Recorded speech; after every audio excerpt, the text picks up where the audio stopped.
In the 1970s, your doctor could legally write you a prescription that would get someone arrested today. Your parents kept those pills right next to the aspirin, picked them up at the corner pharmacy, and never once questioned what was inside them. Some were cough syrups that hit harder than anything behind a bar. Others were diet pills handed out like candy to housewives who just wanted to fit into last year's dress. And a few were painkillers so strong they would put someone in handcuffs in any state today. One remedy on this list was marketed directly to children. Another was sold over the counter in every drugstore in America until the government stepped in and pulled it off the shelves overnight.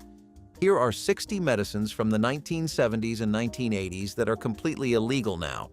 Quaalude sleeping pills were once considered the gentle answer to restless nights, prescribed by family doctors who believed they were offering something completely safe and effective. In the 1970s, people trusted these little white tablets the way they trusted aspirin, never imagining something handed over so casually at the pharmacy counter could carry such serious risks. Families kept bottles in medicine cabinets beside vitamins and cold remedies, and nobody thought twice about refilling prescriptions month after month. The pills worked quickly, bringing a warm drowsiness that felt like sinking into a soft cloud after long days. Doctors handed them out for everything from mild anxiety to occasional restlessness, confident they were helping patients live better lives. But as the decade wore on, reports of dependence and accidental overdoses surfaced with alarming frequency. What once seemed like a miracle for tired minds turned into a crisis regulators could no longer ignore. Today, Quaaludes are classified as a Schedule I controlled substance, meaning they have no accepted medical use. The pill that once promised peaceful sleep now sits locked away in the history of medicines we trusted too quickly. Astamazole allergy tablets, sold under the brand name Hismanol, arrived on pharmacy shelves as another option for people desperate to escape the misery of seasonal allergies without sacrificing their ability to function.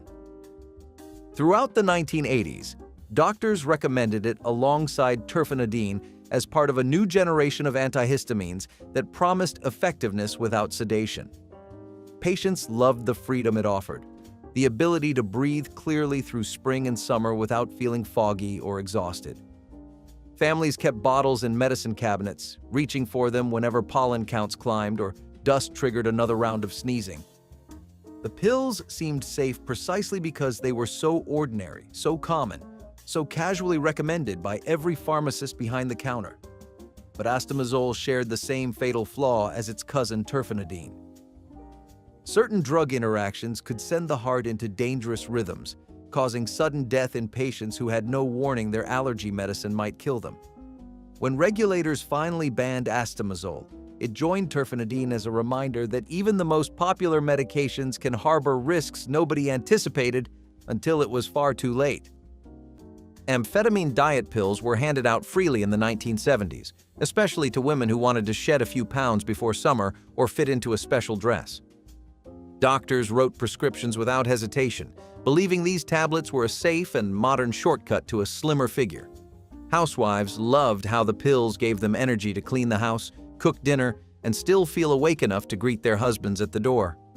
Nobody called them speed back then, at least not in polite company. They were simply diet aids, modern medicine doing what modern medicine was supposed to do.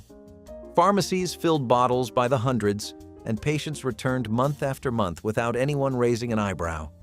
The weight came off quickly, and for a while everything seemed perfect.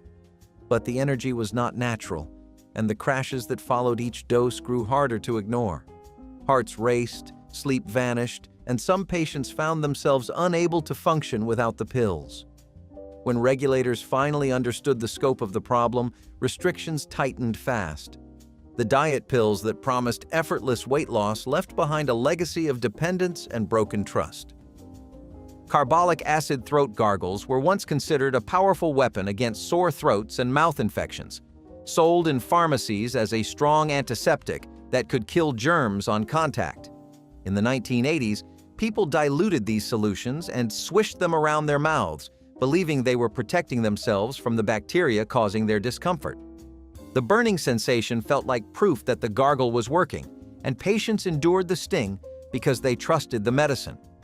Parents sometimes administered these gargles to children with strep throat or tonsillitis, confident they were helping fight infection. But carbolic acid, also known as phenol, was far more corrosive than most people realized. Even diluted solutions could cause chemical burns to the delicate tissues of the mouth and throat, and accidental swallowing led to poisonings that sent patients to emergency rooms with severe internal damage. When regulators finally restricted carbolic acid products, it was a sobering acknowledgement that some old-fashioned remedies were simply too dangerous for home use.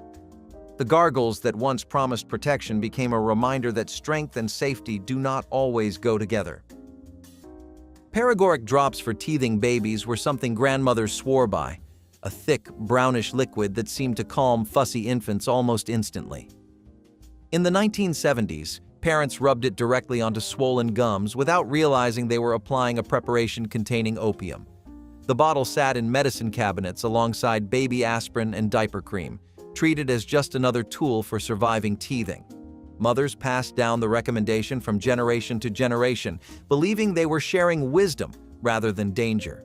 Babies who had been crying for hours would suddenly grow quiet, their little faces relaxing into peaceful sleep. It seemed like a miracle, and nobody questioned why it worked so well. Pharmacists sold it without hesitation, and doctors rarely warned against its use. But opium does not belong anywhere near an infant, and the risks of respiratory depression and overdose were far greater than anyone understood. When regulators examined the evidence, paregoric was pulled from availability and eventually banned for pediatric use entirely. The drops that once soothed countless babies now stand as a reminder of how dangerous substances hid behind tradition. Pemoline was once considered a promising medication for children diagnosed with attention deficit disorders, offering families hope that their hyperactive sons and daughters might finally be able to focus in school. In the 1980s, doctors prescribed these tablets, believing they were helping young patients succeed academically and socially without the intensity of other stimulants. Parents watched their children settle into chairs, complete homework assignments, and sit through entire lessons without bouncing off the walls. It felt like a miracle wrapped in a tiny pill. Schools noticed improvements, teachers praised the changes, and families breathed easier knowing their children had a chance to thrive. But Pemoline carried a hidden danger that would take years to surface. Some children developed severe liver damage, a side effect so serious that it could become fatal before anyone realized something was wrong. Medical journals began publishing case reports, and alarm spread through the pediatric community. By the time regulators pulled Pemoline from the market, countless families had already placed their trust in a medication that turned out to be far more dangerous than anyone promised. Over-the-counter codeine cough syrup was something every household seemed to have tucked in a cabinet, ready for the first sign of a stubborn cough. In the 1970s, people walked into pharmacies and grabbed bottles without prescriptions, trusting that anything available so freely must be harmless. The thick, sweet liquid coated sore throats and quieted coughs that kept families awake through long winter nights. Parents spooned it into children, grandparents sipped it before bed, and nobody imagined they were consuming an opioid with real risks.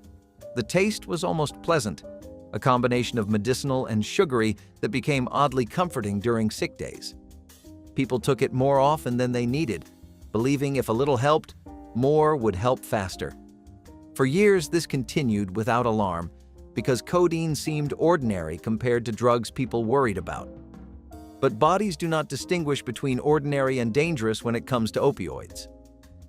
Dependence crept in quietly, and misuse became harder to ignore.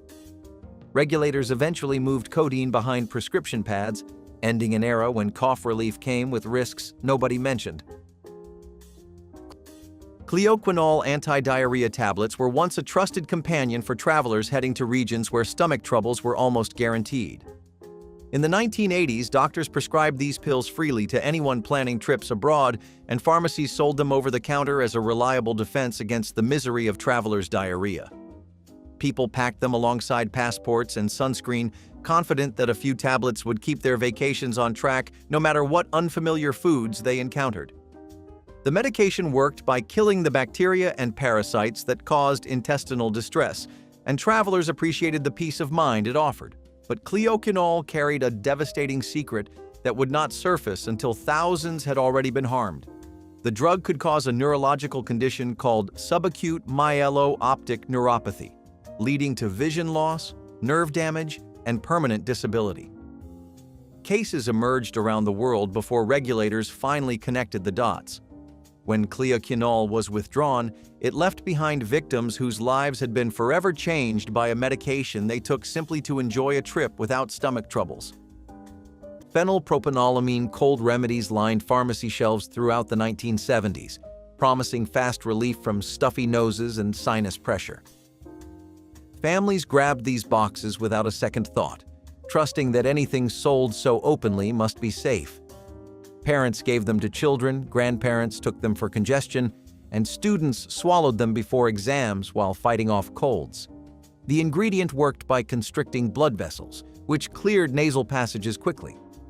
Nobody imagined the same mechanism could cause serious problems elsewhere in the body. For years, people took these pills during every cold season, building a routine that felt as natural as drinking orange juice. But medical reports began documenting something alarming. Young, otherwise healthy people were suffering strokes shortly after taking these medicines. Researchers traced the connection back to phenylpropanolamine, and the findings sent shock waves through households. Regulators pulled products from shelves and forced companies to reformulate their cold remedies almost overnight. The trusted decongestant became a cautionary tale about hidden risks lurking inside familiar medicine bottles. Mercury-based teething powders were once a nursery staple that parents sprinkled onto infant gums without the slightest hesitation. Throughout the 1980s, these powders promised to ease the pain of teething and help fussy babies settle into peaceful sleep. The fine white powder looked innocent enough, and generations of families had used similar products without ever questioning what was inside. Parents trusted the familiar packaging, the gentle promises, and the decades of tradition that made these powders seem as harmless as talc. But hidden within that powder was calomel, a mercury compound that the body absorbed far more readily than anyone understood. Some infants developed a mysterious condition doctors called pink disease, marked by painful red hands and feet, irritability, and sensitivity to light. It took years before researchers connected these suffering babies to the mercury lurking in their teething remedies. When regulators finally banned these powders, families were horrified to learn that something so trusted had been quietly poisoning their children all along. The powders became a chilling reminder that even the gentlest nursery products can hide dangers no parent expects. Suprofen eye drops were prescribed to patients preparing for cataract surgery or recovering from eye procedures, promising to reduce inflammation and speed healing. In the 1980s, ophthalmologists trusted these drops as a standard part of surgical care, administering them to patients who had no reason to question what was placed in their eyes. The medication worked locally, targeting swelling where it was truly needed. Patients followed their doctor's instructions, applying drops on schedule and believing they were doing everything right. But Suprofen carried a risk that seemed impossible to predict. Some patients developed acute kidney failure after using these eye drops, their organs shutting down from a medication applied nowhere near them. The connection baffled researchers until patterns emerged that could no longer be ignored. When regulators withdrew Suprofen, it left patients and doctors struggling to understand how something so targeted could cause damage far from where it was used. The drops became a reminder that the body is interconnected in ways medicine does not always anticipate. Chloral hydrate sleep tonics carried a reputation stretching back to the previous century, and in the 1970s, many families still kept bottles tucked away for nights when sleep would not come. Doctors prescribed it casually, viewing it as a gentle solution for patients needing help drifting off. The liquid had a sharp taste that people swallowed quickly, chasing it with water to mask the burn. It worked fast, pulling users into a heavy sleep that felt almost too deep to be natural. Travelers took it for long flights, anxious patients took it before procedures, and exhausted parents took it after weeks with newborns. Nobody talked about chloral hydrate being the active ingredient in the infamous knockout drops of crime novels. The margin between a therapeutic dose and a dangerous one was uncomfortably narrow, and mixing it with alcohol could turn a simple sleep aid into something fatal. When overdose reports and accidental deaths mounted, regulators restricted access and eventually removed it from common use. The tonic that once promised rest now serves as a reminder of how easily trust can be misplaced in something familiar. Fenformin diabetes tablets were once seen as a breakthrough for people struggling to manage their blood sugar without relying entirely on insulin injections. In the 1980s, doctors prescribed these pills with confidence, believing they offered patients a simpler path toward stable glucose levels. Families felt relieved when their loved ones could swallow a tablet instead of facing needles every day, and the medication spread quickly through communities where diabetes was becoming more common. People trusted their doctors, trusted the pharmacies, and trusted the science that brought these tablets into existence. But fenformin had a flaw that took years to fully understand. The drug could trigger a dangerous buildup of lactic acid in the blood, a condition that progressed silently until it became life-threatening. Patients who seemed fine one moment could collapse the next, their bodies overwhelmed by a reaction nobody had anticipated. When regulators finally pulled fenformin from the market, the news shocked families who had placed so much faith in those small tablets. It was a painful reminder that even medications meant to heal could carry risks hidden deep within their chemistry. Ticranafin was marketed as a solution for patients battling high blood pressure, promising to lower dangerous readings while also acting as a useful diuretic. In the 1980s, doctors prescribed it believing they were offering a convenient 2-in-1 medication that simplified their treatment. People swallowed these tablets daily, trusting that something endorsed by cardiologists must have been tested thoroughly. The medication seemed to work as advertised, and patients appreciated managing multiple conditions with one single pill. But ticranafin carried a hidden threat that would not reveal itself until damage was already spreading. Some patients developed severe liver failure, their organs quietly deteriorating while they continued taking the medication without any warning signs. By the time symptoms appeared, the damage was often irreversible, and some did not survive. When regulators pulled ticranafin from the market, it shocked a medical community that had embraced the drug enthusiastically. The ban became a reminder that convenience should never outweigh caution when lives hang in the balance. Methaqualone tablets for anxiety were marketed under names that sounded clinical and reassuring, promising relief from the nervous tension that defined modern life. In the 1970s, doctors prescribed them freely, believing they had found a safer alternative to barbiturates. Patients loved how the pills melted away worry without leaving them foggy the next morning. The sensation was warm and loose, a pleasant unwinding that made stressful days feel manageable. Housewives took them before social gatherings, businessmen took them after difficult meetings, and students took them when exam pressure became unbearable. The pills seemed sophisticated, almost glamorous, associated with relaxation rather than danger. But methaqualone was not the gentle helper it appeared to be. Tolerance built quickly, and people found themselves needing higher doses for the same calm. Dependence followed tolerance, and withdrawal brought misery that drove patients back to the pills again and again. By the time regulators recognized the scope of the crisis, methaqualone had already devastated lives. Today, it sits on the list of Schedule I substances, forbidden entirely, a relic of an era when medicine moved faster than caution. Phenylpropanolamine cold medicines were found in nearly every medicine cabinet throughout the 1980s, sitting right next to aspirin and cough drops as if they belonged there forever. Parents reached for these decongestants whenever a child's nose started running or a sinus headache settled in, trusting the familiar packaging and the promises printed on every box. People took them before work, before school, and before bed, believing they were doing the sensible thing to get through cold season. The pills worked quickly, shrinking swollen nasal passages and making it possible to breathe again. Nobody imagined that the ingredient clearing their sinuses might also be affecting their blood vessels in dangerous ways. It took years of medical reports before researchers connected phenylpropanolamine to hemorrhagic strokes, particularly in young women who seemed otherwise healthy. When the ban arrived, millions of households were forced to throw away products they had trusted for years. What had once been a harmless cold remedy became a symbol of how easily something familiar can turn out to be far more dangerous than anyone imagined. Phenobarbital elixirs for fussy children were once considered a reasonable solution for parents exhausted by sleepless nights and inconsolable crying. In the 1970s, doctors prescribed these barbiturate syrups without much hesitation, believing they were helping families cope with the ordinary challenges of raising young children. The liquid came in bottles with cheerful labels, flavored to make swallowing easier, and parents measured doses with casual confidence.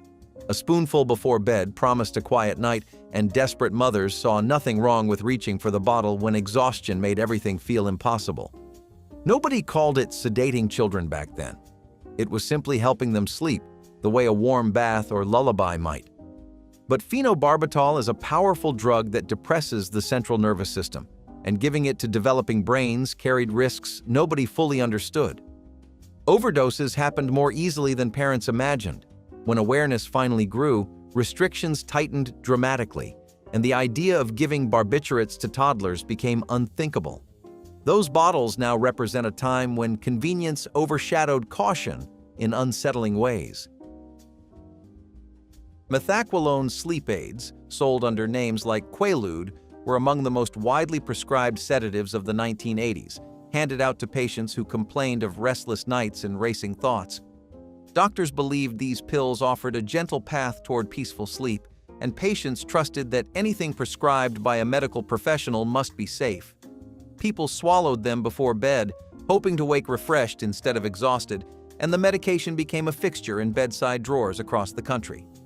The pills worked by calming the nervous system, creating a wave of relaxation that made sleep feel effortless.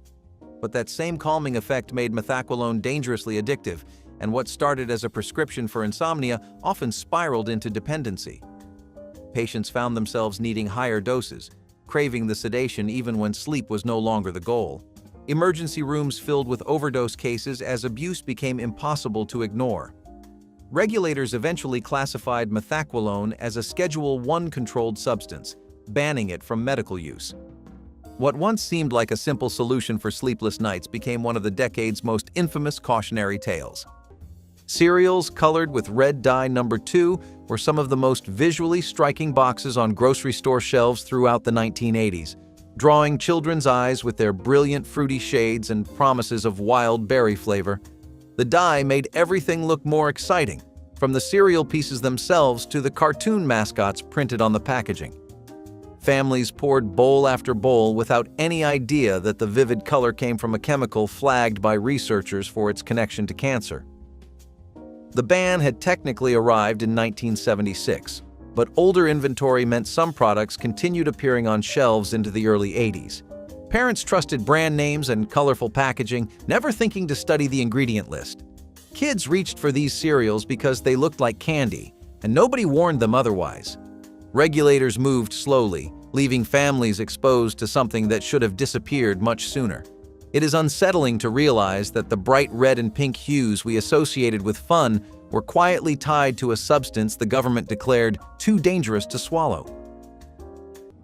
Terfenadine allergy pills, marketed under the brand name Seldane, became a household favorite throughout the 1980s because they promised relief from seasonal allergies without the drowsiness that older antihistamines caused. People loved being able to take a pill in the morning and still function at work, drive safely, and stay alert through afternoon meetings. It felt revolutionary to treat hay fever without feeling like you needed a nap by lunchtime. Families stocked up before pollen season, trusting that something sold so widely must have been thoroughly tested and proven safe. Doctors prescribed it freely, and pharmacies kept it within easy reach of every customer who walked through the door. But terfenadine had a flaw hidden deep in its chemistry. When combined with certain other medications or even grapefruit juice, it could trigger fatal heart arrhythmias, stopping hearts that should have kept beating for decades. The tragedies accumulated quietly until regulators could no longer ignore the pattern. When Seldane was finally pulled from shelves, it left behind a generation of allergy sufferers who suddenly questioned every pill they had ever trusted. Lead-based house paint was once the gold standard for any home improvement project, brushed onto walls, windowsills, cribs, and trim with complete confidence in the 1970s. Parents painted nurseries in cheerful colors, never suspecting that every coat was layering invisible danger onto surfaces their children would soon touch and chew. The paint dried smooth, lasted for years, and seemed like the smartest choice for families on a budget. Hardware stores stocked it proudly because it covered better and lasted longer than cheaper alternatives. What nobody understood was how lead dust accumulated silently in carpets, on toys, and inside tiny lungs. Children crawled across freshly painted floors, pressed their faces against brightly colored walls, and put painted blocks straight into their mouths. The damage built up invisibly until years later when learning difficulties and developmental delays surfaced in classrooms across the country. When researchers traced the pattern back to household paint, regulations followed swiftly, banning lead from residential paint and forcing families to confront what had been hiding in their walls. Chloramphenicol eye drops were once a go-to treatment for minor eye infections, prescribed casually by doctors who trusted the antibiotic's ability to clear up redness and irritation quickly. In the 1980s, parents applied these drops to their children's eyes without hesitation, believing they were treating infections before they could spread. The medication worked well, killing bacteria and restoring comfort within days. Pharmacies stocked it readily, and prescriptions flowed easily from clinics that saw eye infections as routine nuisances rather than serious concerns. But chloramphenicol carried a terrifying risk that most families never heard about until the damage was done. In rare cases, the antibiotic triggered aplastic anemia, a condition where the bone marrow stops producing blood cells entirely. Patients who seemed to recover from a simple eye infection suddenly found themselves fighting for their lives against a disease with no easy cure. When regulators restricted chloramphenicol to only the most serious infections, it shocked families who had used those bottles so casually. A simple eye drop became a reminder that even routine treatments can carry devastating consequences. Corporal punishment was not just allowed in the 1970s, it was expected. Teachers and principals kept wooden paddles hanging behind their desks, ready for anyone who talked back, forgot homework, or got caught chewing gum. One wrong move could mean a trip to the office where a wooden board, sometimes with holes drilled in it to make the sting worse, would be used in front of other students. Parents rarely objected, and most schools saw it as building character. Students learned early that fear kept order more than respect did. The sound of a paddle striking wood or desk was enough to quiet a whole hallway. Many adults who went to school then still remember that mix of embarrassment, fear, and anger, not the lesson that came after. Looking back now, it is hard to believe this was ever called discipline. It was control disguised as morality, and it left a generation who learned more about silence than self-expression. Phenacetin pain powders were a staple in homes and workplaces throughout the 1980s, offering quick relief from headaches, muscle aches, and the general discomforts of daily life. Workers kept small packets in their desks, mothers stored them in kitchen drawers, and athletes relied on them after grueling practices. The powder dissolved quickly, worked fast, and seemed harmless enough to use whenever pain interrupted the day. People trusted phenacetin because it had been around for decades, passed down through generations as a reliable remedy that never let anyone down. But that long history hid a danger nobody fully understood at the time. Researchers eventually discovered that chronic phenacetin use was connected to kidney damage and, even more alarmingly, to kidney cancer. Patients who had taken the powder for years found themselves facing diagnoses they never expected from something so ordinary. When regulators finally banned phenacetin, it forced millions to reconsider how casually they had treated pain relief. What had once been a simple powder became a sobering example of how familiarity can blind us to danger hiding in plain sight. Camphorated oil chest rubs were a familiar presence in nurseries and children's bedrooms throughout the 1980s. Applied lovingly by parents hoping to ease their little ones through coughs and colds, the thick, pungent oil was spread across tiny chests and backs, filling the room with a strong medicinal scent that promised relief from congestion and breathing troubles. Grandparents swore by it, having used the same remedy on their own children decades earlier, and that generational trust made it feel as safe as a warm blanket. Nobody questioned whether rubbing something so strongly scented onto a child's skin might carry risks beyond a little irritation. But camphorated oil was far more dangerous than anyone realized. If a curious child swallowed even a small amount, the camphor could trigger seizures, breathing difficulties, and potentially fatal poisoning. Emergency rooms saw cases that shattered families who thought they were simply helping their children feel better. When regulators banned camphorated oil for home use, it forced parents to reconsider remedies they had inherited without question. Lead-glazed ceramic crockpots were the crown jewels of 1970s kitchens, sitting proudly on countertops with their earthy brown tones and hand-painted floral patterns that made every slow-cooked meal feel like a labor of love. Families trusted these heavy stoneware pots completely, filling them with stews and roasts that simmered for hours, while the house filled with comforting aromas. The glazes that made these pots so beautiful were often mixed with lead compounds that gave them their rich, glossy finish, and nobody questioned what might be seeping into the food during those long cooking sessions. Mothers stirred soups, tasted broths straight from the pot, and served meals to children who had no idea that the glaze making everything look so appetizing was slowly contaminating every bite. It took years before researchers connected decorative cookware to elevated lead levels in families who used them regularly. When the bans finally arrived, people were stunned to learn that something so wholesome had been quietly poisoning dinners for years.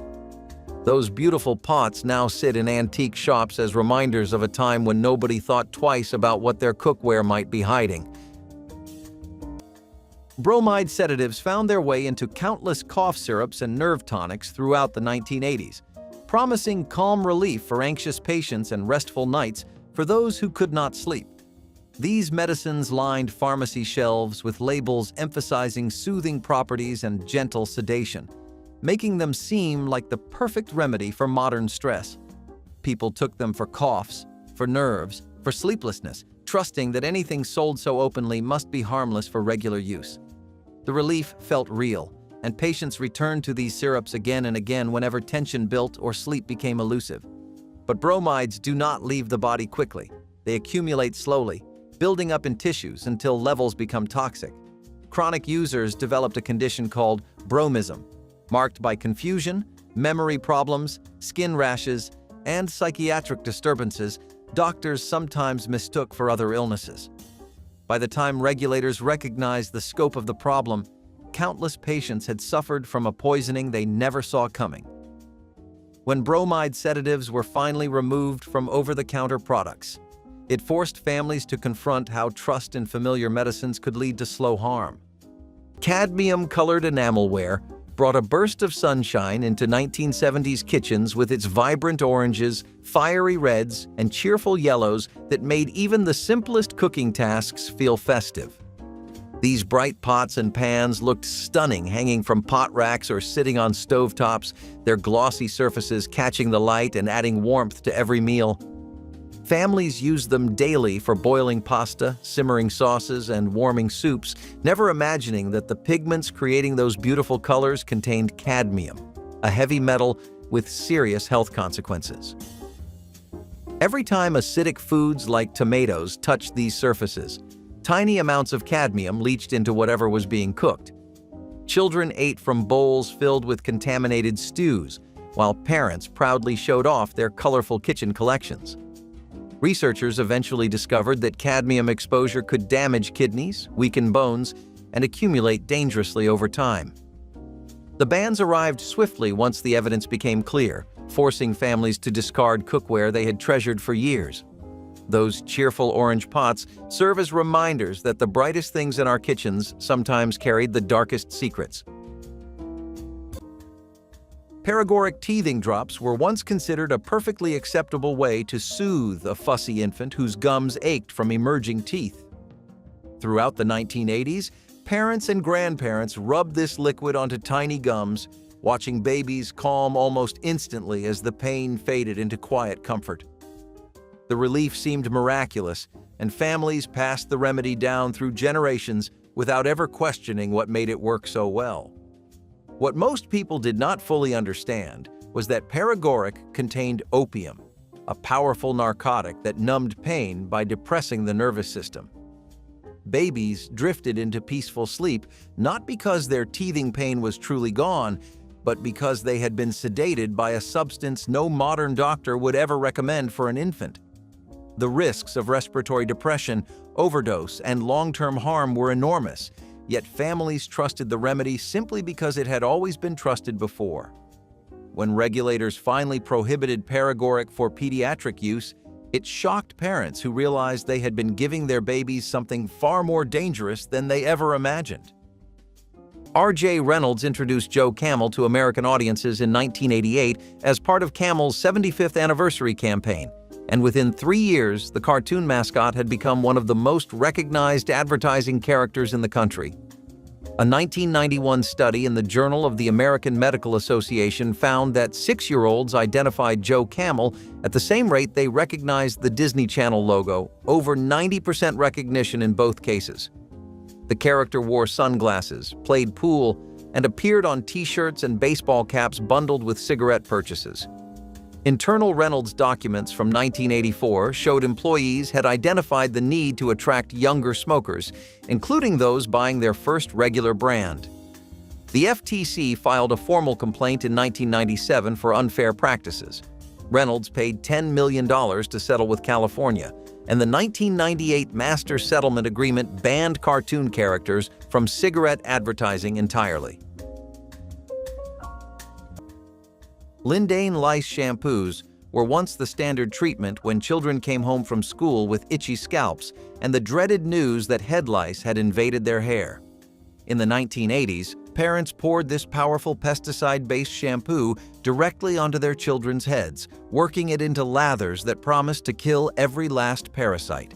The treatment felt aggressive but necessary, and families trusted that anything sold in pharmacies must be safe for young patients. Schools sent notes home recommending Lindane by name, and parents followed instructions without questioning what chemicals they were massaging into their children's scalps. But Lindane was far more toxic than most families realized.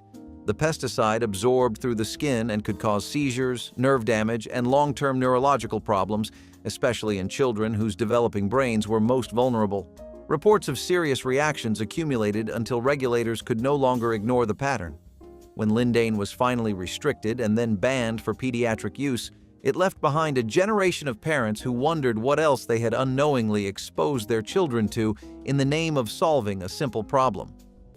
Brominated vegetable oil citrus drinks were a refrigerator staple in the 1980s, filling glasses at kitchen tables across the nation with their fizzy orange and lemon lime flavors. Families gulped down these sodas without hesitation, trusting that a beverage sold by the millions must be perfectly safe. The bubbles sparkled, the citrus flavor tasted refreshing, and nobody asked what kept the fruit flavoring evenly distributed throughout the bottle. The answer was brominated vegetable oil, a chemical compound also used as a flame retardant in industrial settings. This additive prevented fruit flavors from floating to the top, but it also accumulated in body tissues with repeated consumption. Studies began linking it to skin rashes, memory problems, and neurological concerns that took years to surface fully. When regulators finally banned brominated vegetable oil from beverages, families were stunned to learn that their favorite refreshment had been quietly introducing a fire suppressant into their systems. The drinks that once quenched summer thirst became a cautionary tale about hidden industrial chemicals disguised as everyday refreshments. Dipyrone pain tablets, also known as metamizole, were once a common remedy for fevers and aches that families reached for whenever illness struck. In the 1980s, these tablets sat in medicine cabinets alongside aspirin and acetaminophen, trusted as another option for bringing down temperatures and easing discomfort. People swallowed them without worry, believing that something so widely available must have been thoroughly tested and proven safe. The pills worked quickly, and patients appreciated the fast relief during bouts of flu or minor injuries. But dipyrone carried a hidden danger that most families never heard about until tragedy struck. The medication could trigger a granulocytosis, a sudden drop in white blood cells that left the body defenseless against infections. Patients who seemed to be recovering from a simple fever suddenly found themselves fighting for their lives against conditions their immune systems could no longer handle. When regulators pulled dipyrone from American shelves, it shocked families who had trusted these tablets for years. The ban served as a stark reminder that familiar medicines can carry risks that only surface after countless people have been harmed. It might sound strange now, but the original Kinder Surprise egg from Europe was once one of the most exciting treasures a child could find on a store shelf. Imagine peeling back the shiny foil, breaking open that sweet chocolate shell, and discovering a tiny toy inside, something to build or collect. It was more than candy. It was an experience that made every trip to the grocery store feel like an adventure. But the United States government saw something else inside those eggs: danger. The small toys were hidden completely within the chocolate, making them a choking hazard, especially for children who bit too eagerly. The Food and Drug Administration stepped in, declaring that no food could contain non-nutritive items inside it. Parents protested, children cried, and the eggs vanished before most Americans ever got to try one. What survived were distant memories and imported stories about a forbidden treat, the kind you could only find overseas. Even today, the thought of biting into one feels a little rebellious, a little nostalgic, as if breaking the law never tasted so sweet. Smoking cigarettes in any seat throughout the entire flight was as normal as fastening your seatbelt, and nobody batted an eye when the cabin filled with a soft gray haze drifting between rows like a slow-moving cloud. In the 1970s, ashtrays were built into every armrest, tucked beside tray tables, waiting patiently for passengers to light up before takeoff even finished. Flight attendants offered matches alongside drinks, and the smell of tobacco mixed with recycled air became the signature scent of air travel itself. People smoked during meals, during movies, and during conversations with strangers seated inches away. Children sat beside exhaled smoke without anyone questioning whether it might be harmful. The smoke curled upward toward overhead vents that barely moved it, settling instead into hair, clothes, and upholstery. Flight crews accepted it as part of the job, never imagining a future where lighting a cigarette mid-flight would become a federal offense. Today, the idea of someone pulling out a lighter at 30,000 feet feels absolutely unthinkable. Yet for decades, it was simply what people did.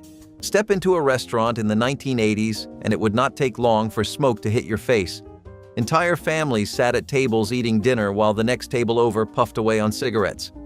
Ashtrays sat on every surface, and the air was thick with haze that today would be unthinkable. It was not just restaurants. Parents smoked in cars with the windows rolled up while kids sat in the back seat, coughing quietly. Grocery stores had shoppers strolling down the aisles with a cigarette hanging from their lips as if it were the most normal thing in the world. Children often carried the smell of smoke in their hair and clothes no matter where they went. Health warnings were starting to appear, but they were drowned out by the cultural acceptance of smoking everywhere. Non-smokers had little choice but to breathe it in, whether they liked it or not. Smoking sections in restaurants existed, but they were often nothing more than a line of booths separating smokers from non-smokers, with smoke floating freely between them. Looking back, it is astonishing to think that families once tolerated meals eaten in a cloud of secondhand smoke. What was considered everyday life then is illegal in most places now. Do you remember when restaurants handed you an ashtray before they handed you a menu? Asbestos oven mitts and ironing board covers were once the gold standard of fire safety in the home, proudly advertised as the toughest, most heat-proof materials you could possibly buy. Your grandparents trusted them without hesitation, slipping their hands into those thick mitts and leaning over hot pans without a single worry in the world. Stores marketed asbestos like a miracle material, something so advanced and reliable that every home needed it. But every squeeze, every fold, and every scrape released microscopic fibers that floated into the air like invisible dust. These fibers did not break down, did not wash away, and did not leave your lungs once you inhaled them. By the time scientists uncovered the truth, asbestos had already found its way into ironing boards, mitts, potholders, and countless other household items. Families were shocked to learn that the thing protecting their hands from burns was quietly harming them in a far more permanent way. Those mitts tell a story of trust, convenience, and a danger nobody saw coming. Hexachlorophene antibacterial baby soap was once the gold standard in hospital nurseries and family bathrooms across the country, trusted to keep newborns clean and protected from dangerous germs. In the 1980s, parents bathed their infants with this powerful cleanser, believing they were giving their babies the same protection that hospitals provided. The soap lathered gently, smelled faintly medicinal, and promised to eliminate bacteria that might threaten a vulnerable newborn. Nurses recommended it, pediatricians endorsed it, and families used it without a second thought. But hexachlorophene absorbed through infant skin far more readily than anyone realized, and the consequences were devastating. Some babies developed brain damage after repeated exposure, their developing nervous systems overwhelmed by a chemical never meant to enter the body in such quantities. When regulators banned hexachlorophene from consumer products, the news horrified parents who had bathed their children in it for months. The soap that once symbolized cleanliness and protection became one of the most tragic examples of how good intentions can lead to terrible outcomes when safety testing falls short. In the era of modern living, asbestos was marketed as a miracle material. It was heat-resistant, fireproof, and affordable, everything a builder could want. Homeowners proudly installed asbestos ceiling tiles, believing they were upgrading to a safer, more sophisticated home. No one questioned what was in the panels that covered their heads. When the tiles aged, cracked, or were cut during renovations, microscopic fibers filled the air, unseen but deadly. Families breathed it in for years, never suspecting the quiet danger in every breath. It was only later that doctors linked those fibers to lung cancer and mesothelioma, a cruel legacy of convenience. The saddest part is how long it took for the truth to surface. People trusted the advertisements, the packaging, and the promise of safety. Those ceilings were meant to insulate, but they ended up haunting countless lives. The shiny, modern touch of the 1970s turned out to be one of the deadliest materials ever brought into American homes. Boric acid diaper creams were a nursery staple throughout the 1980s, applied generously to baby bottoms at every diaper change to prevent rashes and soothe irritated skin. Parents trusted these creams because they had been used for generations, passed down as reliable remedies that kept babies comfortable and dry. The white paste spread easily, absorbed quickly, and seemed to work exactly as promised. Mothers and fathers reached for it dozens of times each week, never questioning whether something so gentle-looking could possibly cause harm. But boric acid was far more dangerous than its mild appearance suggested. When applied to broken or irritated skin, the chemical absorbed into the bloodstream and could reach toxic levels surprisingly fast. Infants with severe diaper rash were at greatest risk, their damaged skin allowing the poison to enter their tiny bodies with each application. Reports of boric acid poisoning in babies accumulated until regulators had no choice but to act. When these creams were finally banned, parents were stunned to realize they had been spreading a toxic substance on their children's most delicate skin, trusting a remedy that turned out to be anything but safe. In the 1980s, the idea of just a few beers before driving was shrugged off by many as no big deal. Bars often had crowded parking lots late at night, filled with cars whose drivers had been drinking most of the evening. Police might pull someone over if they were swerving badly, but casual drinking and driving was still socially tolerated in ways that feel shocking today. Back then, it was not uncommon for adults to finish up at a local tavern, slide behind the wheel, and head home without a second thought. Even small-town festivals often had beer tents with people drinking freely before hopping into their cars. The danger was always there, but the culture treated it as routine. Friends might joke about someone being fine to drive, even when they clearly were not. The truth is, accidents happened often, but the public's attitude was different. Campaigns against drunk driving were only starting to gain momentum, and the phrase "designated driver" was not yet part of everyday vocabulary. Today, even one drink can put you in legal jeopardy behind the wheel, but in the 1980s, it was still seen as normal. Looking back, It is unsettling to realize how casually people risked lives, chalking it up to part of the night out. Do you remember when "just a few" was the excuse everyone used? Namifencine antidepressant capsules arrived on the market promising relief for patients struggling with depression, offering hope during an era when effective treatments were desperately needed. In the 1980s, doctors prescribed these capsules believing they were helping patients climb out of darkness and reclaim their lives.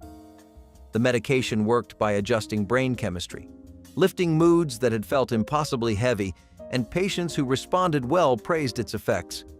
Families watched loved ones emerge from despair, grateful for a pill that seemed to restore the person they remembered. But namifencine triggered something terrifying in some patients.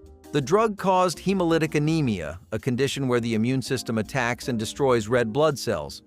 Patients who had finally found relief from depression suddenly faced a potentially fatal crisis. Reports accumulated, patterns emerged, and regulators moved to pull namifencine from pharmacies worldwide. The withdrawal left patients who trusted a medication to save them discovering it carried risks that nearly cost them everything. It became a painful reminder that medicines designed to heal the mind can damage the body unexpectedly. Mercurochrome was the first thing your mother reached for when you came inside bleeding. That bright red-orange liquid dabbed onto a skinned knee or a sliced finger with a glass applicator stung just enough to make you believe it was working. Every medicine cabinet in the country had a bottle. What families did not know was that the active compound, merbramine, was a mercury derivative developed at Johns Hopkins University in the early 1900s. Mercury, even in small concentrations, is a neurotoxin that accumulates in fatty tissue with each exposure. It does not flush out, it builds up. Every scrape, every cut, every playground fall meant another dose absorbed directly through broken skin. Questions about its toxicity were raised as early as 1931, and poisoning reports surfaced for decades.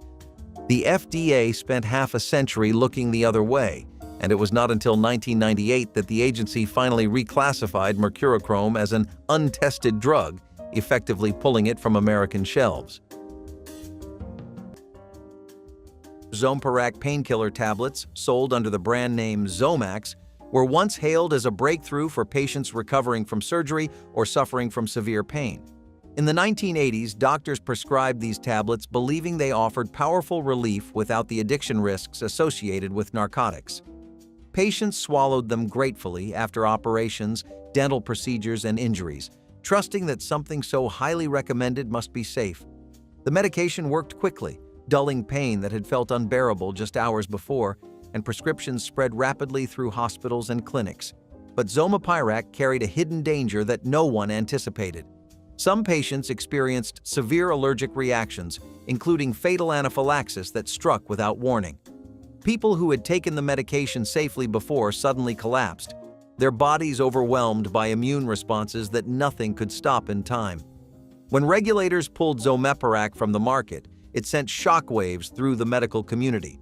A painkiller meant to bring comfort had instead brought tragedy to families who never imagined a prescription could turn deadly so quickly. Hexachlorophene antibacterial soap was marketed as the cleanest, safest way to wash skin in the 1970s, and parents trusted it completely. Hospitals used it on newborns, families kept it beside bathroom sinks, and advertisements promised protection against germs that ordinary soap could never touch. The creamy lather felt luxurious, and the faint medicinal smell reassured people that it was working harder than anything else on the shelf. Mothers bathed infants in it daily, believing they were giving their children the healthiest start possible. What no one realized was that hexachlorophene absorbed through the skin and accumulated in the body with repeated use.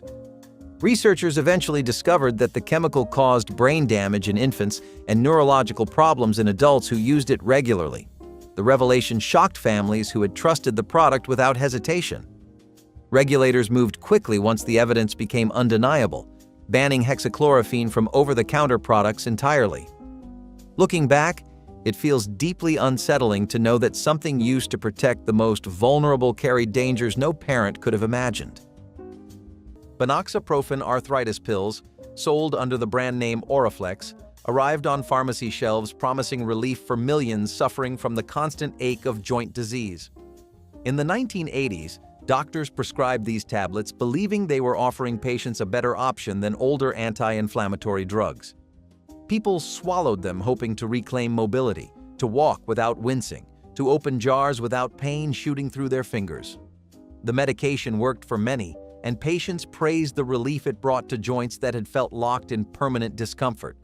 But binoxaprofen was attacking more than inflammation. Some patients developed fatal liver damage, their organs failing quietly while they celebrated their newfound freedom from pain. Others suffered kidney failure that left them dependent on dialysis for survival.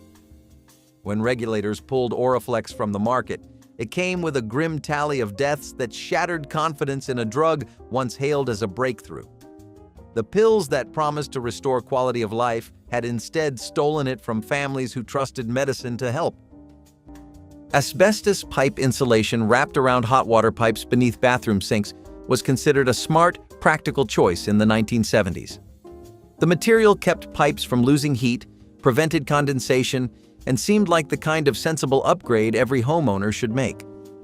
Plumbers installed it routinely, and families never gave it a second thought as they reached beneath sinks for cleaning supplies.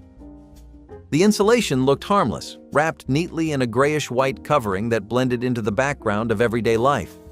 But asbestos does not stay contained forever. As the material aged, cracked, or was disturbed during repairs, microscopic fibers escaped into the air. These fibers were small enough to float invisibly through bathrooms and lodge deep inside lungs, where they caused damage that sometimes took decades to appear.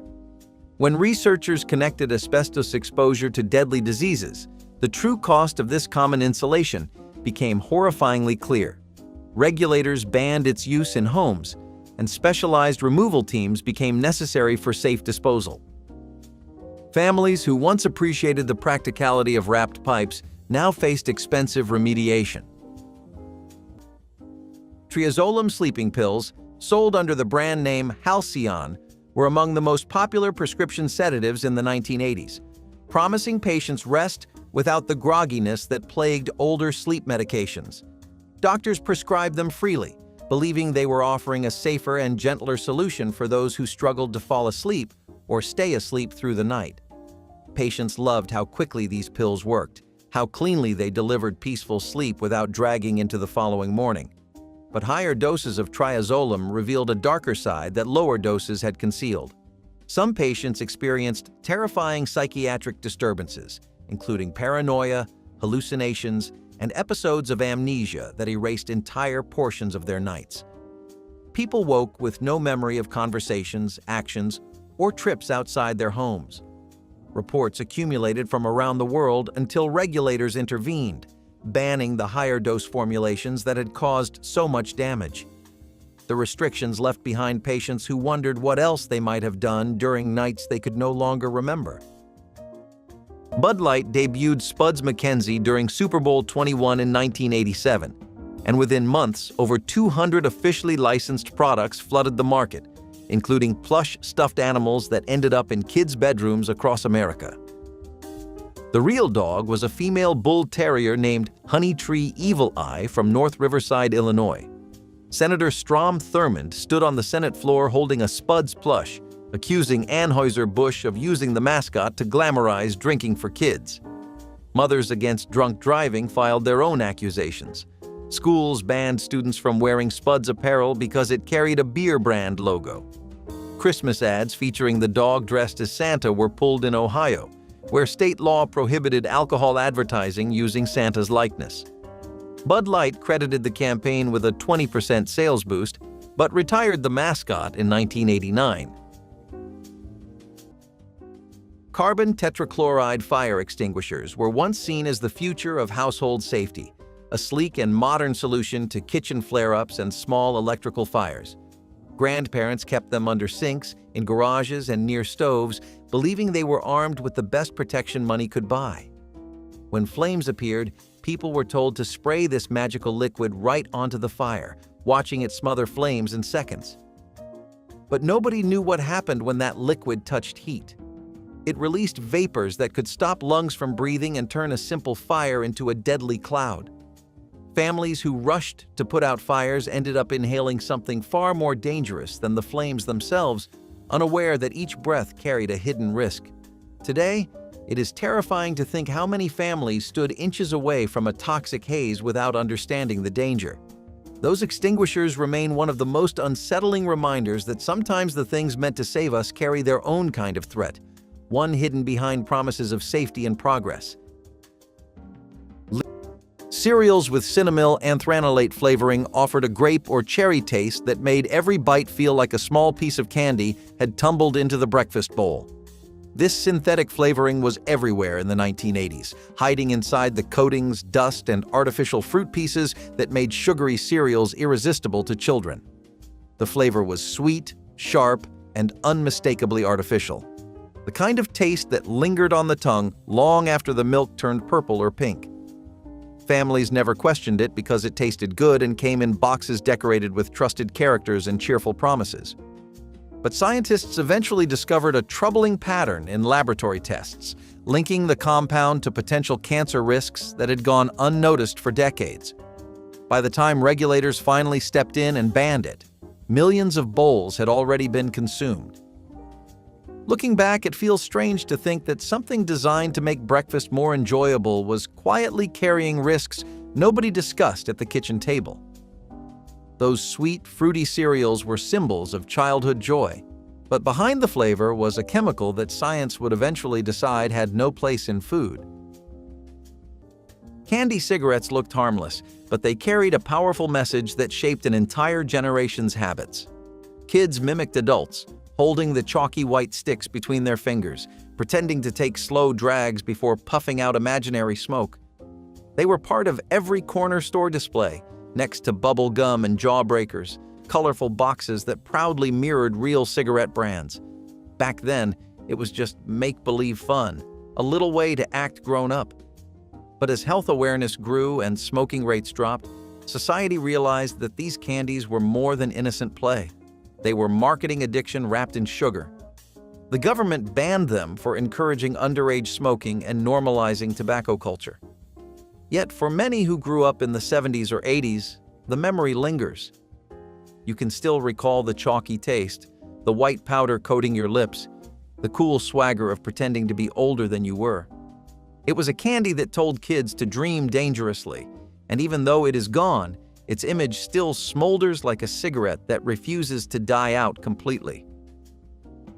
Lawn darts with metal tips were the crown jewels of backyard entertainment in the 1970s. Heavy enough to arc through the summer sky and sharp enough to stick firmly into grass with a satisfying thud.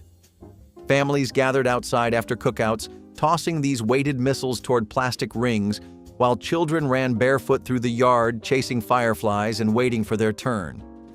The game felt thrilling because the darts had real weight, real force, and real consequences if someone misjudged a throw.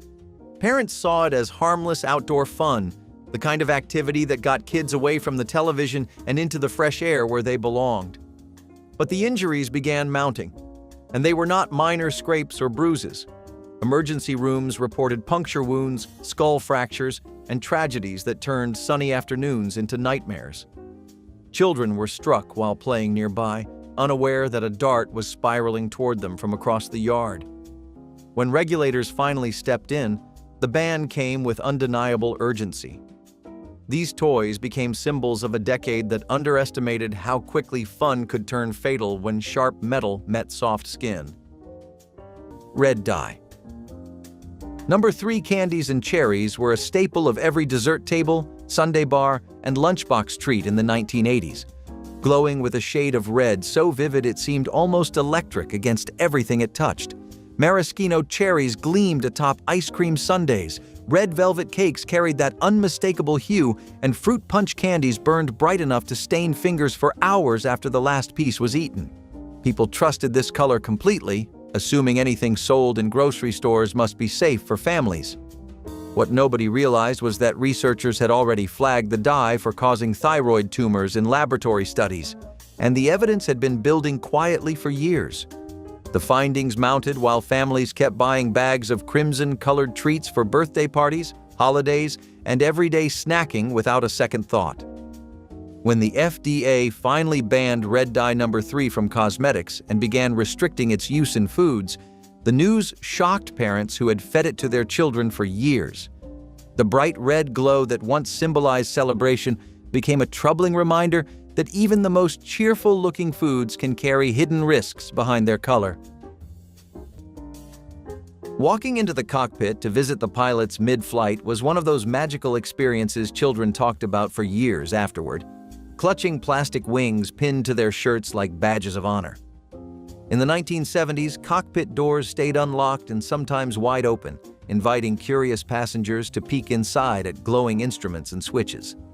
Parents encouraged their kids to walk up and say hello, and pilots welcomed the company, showing off altitude gauges and explaining what each dial controlled. Some children even sat in the jump seat, watching clouds part below while the captain pointed out landmarks.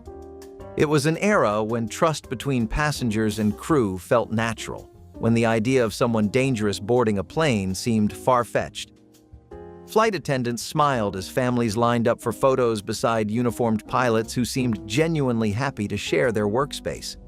Today, that same door is reinforced with steel, locked from the inside, and protected by federal law.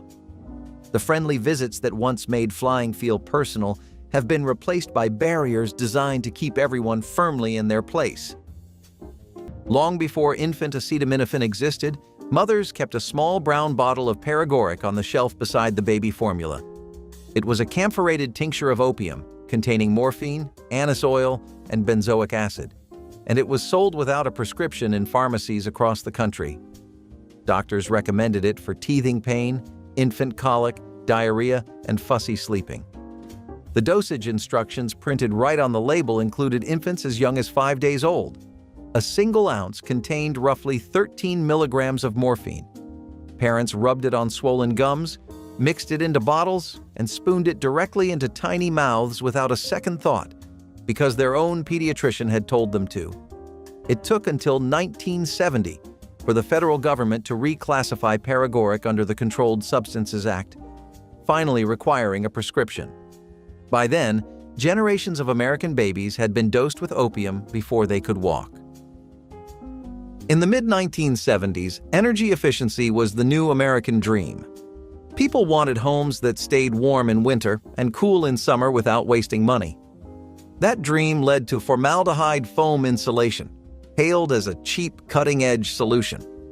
Contractors sprayed it into walls like miracle foam, sealing gaps in minutes. At first, homeowners were thrilled. Their houses felt warmer, the bills were smaller, and the air smelled faintly of newness. Then came the headaches, burning eyes, and nausea. The culprit? Toxic formaldehyde gas leaking into every room. What started as progress turned into panic. Families opened windows in the dead of winter, desperate for clean air while government agencies scrambled to investigate. The foam was eventually banned, but its smell lingered in memory, a sharp reminder of how easily safety could be sold as innovation. The insulation meant to protect families instead turned their homes into slow, suffocating traps. In the 1980s, you did not need to be 18 to buy cigarettes. You just needed spare change. Vending machines stood inside bowling alleys, diners, and even some grocery stores, stocked with packs of Marlboro or Camel. No ID, no questions. Just put in your quarters, pull the lever, and out came a fresh pack. Teenagers often took advantage, slipping away from parents to try their luck. Some machines even had images of cartoon camels or cowboys printed on the front, giving them a strange sense of legitimacy. It was as easy as buying a candy bar and nobody thought twice about it. Of course, the tobacco companies knew exactly what they were doing. These machines were placed in places kids frequented, ensuring that the habit started early. Even adults who did not smoke saw nothing unusual about the glowing cigarette machine sitting against the wall, humming quietly in a family establishment. By the 1990s, these machines were being phased out under new regulations. But for a generation of kids, they were the easiest way to sneak a smoke. Looking back, it is hard to believe that buying something addictive and dangerous was once as casual as playing a pinball machine. Do you remember the clank of the lever and the thrill of pulling a fresh pack into your hands? Aerosol hairsprays with CFC propellants were a bathroom essential in the 1970s, releasing clouds of hold and shine with every press of the nozzle. The satisfying hiss filled the air as perfectly styled hair became stiff enough to survive humidity, wind, and an entire day of activity. Teenagers, mothers, and grandmothers alike kept cans lined up on bathroom counters, using them daily without a single worry about what floated out alongside the sticky mist. Chlorofluorocarbons made these sprays work beautifully, creating a fine, even application that no pump bottle could match. Bathrooms filled with the sweet chemical scent every morning, and nobody imagined that each spray was contributing to a global crisis. Scientists eventually discovered that CFCs rose into the atmosphere and destroyed the ozone layer, protecting Earth from harmful radiation. The findings sparked international alarm and led to sweeping bans that removed these propellants from consumer products entirely. Families who had used hairspray innocently for years suddenly realized their morning routines had contributed to environmental damage on a planetary scale. Today, CFC propellants are completely forbidden. In 1984, the FCC under Reagan relaxed restrictions on advertising to children, and Saturday morning television became an open market for cereal makers. Licensed characters from popular cartoons appeared on cereal boxes and in commercials that blurred the line between entertainment and product placement. The Center for Science in the Public Interest counted 54 Kellogg's commercials in 27.5 hours of Saturday morning programming. 98% promoted nutritionally poor products. Kids absorbed this every weekend, a steady message that sugar-loaded cereals were a normal part of breakfast. The FTC had actually proposed banning ads to preschoolers back in 1978, but Congress stripped the agency of that authority 2 years later under pressure from the food and advertising industries. The Children's Television Act did not pass until 1990. Lead crystal drinkware was the pride of many grandparents' dining rooms, displayed behind glass cabinets like sparkling treasures reserved for holidays and special guests. These glasses caught the light beautifully, chimed with an elegant ring, and made any family gathering feel just a little fancier. People assumed that something so beautiful, so refined, must also be harmless. But lead does not stay locked inside crystal. It slowly dissolves into whatever it touches, especially acidic drinks like wine or fruit juice. Over time, researchers discovered how toxic lead exposure truly was, especially for children, and suddenly those elegant glasses did not seem so harmless anymore. The bans followed as new safety standards forced companies to retire lead from anything intended for drinking or eating. Today, those glasses sit mostly unused, reminders of an era when beauty and danger sometimes shared the same shine. Cereals containing brominated vegetable oil had a peculiar role in the breakfast aisle during the 1980s, used to keep citrus flavoring evenly suspended in the product so every bite tasted consistent. This additive was invisible, odorless, and completely unknown to families who simply wanted their orange-flavored cereal to taste the way the commercials promised. Nobody realized that bromine, the element at the heart of this chemical, could accumulate in the body over time and cause problems ranging from skin issues to nervous system concerns. Parents poured these cereals into bowls with complete trust, believing that anything sold in a supermarket had been thoroughly tested and approved. The truth was more complicated. Regulators in other countries began banning brominated vegetable oil long before the United States took action, leaving American families exposed while the rest of the world moved on. Today, several states have finally outlawed this additive, but for decades it sat quietly in cereals that children ate every morning. The cheerful orange mascots on the box never mentioned what was lurking in the formula. Then there were Olestra chips, the so-called miracle snack of the 90s. They promised all the flavor of regular potato chips with none of the fat. For families trying to eat healthier, that was a dream come true. Bags of these chips filled grocery aisles with big labels that said fat-free and guilt-free. But the dream turned sour fast. People discovered that Olestra did not just remove fat, it also removed dignity. It blocked the body from absorbing essential vitamins and caused severe digestive distress. The stories spread fast, and suddenly the chips became the punchline of every late-night talk show. What started as a scientific breakthrough ended as a national embarrassment. Within a few years, Olestra was quietly pulled from shelves, never to return. It left behind a strange lesson about how far we are willing to go to keep the foods we love while pretending to make them better for us. Some things, it seems, were meant to stay full of fat and full of flavor.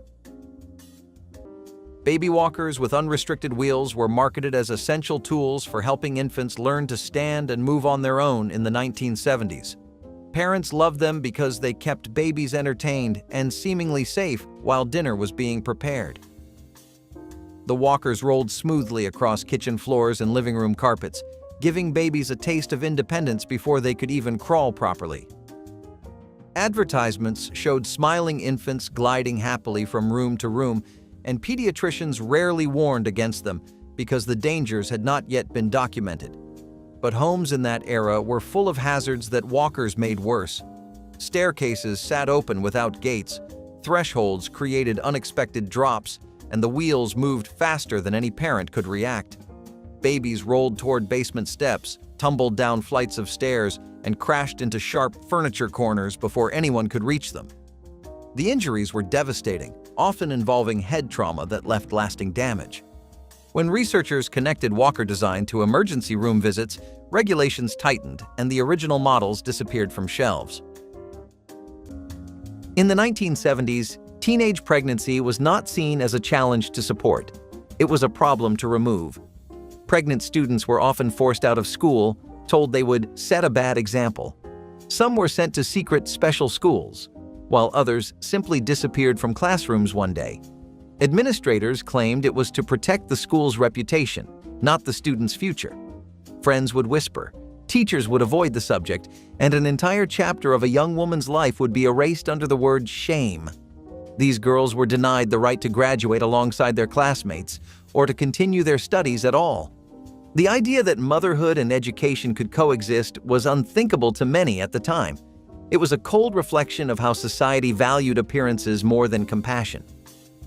Looking back, this rule did more than hide pregnancies. It hid humanity.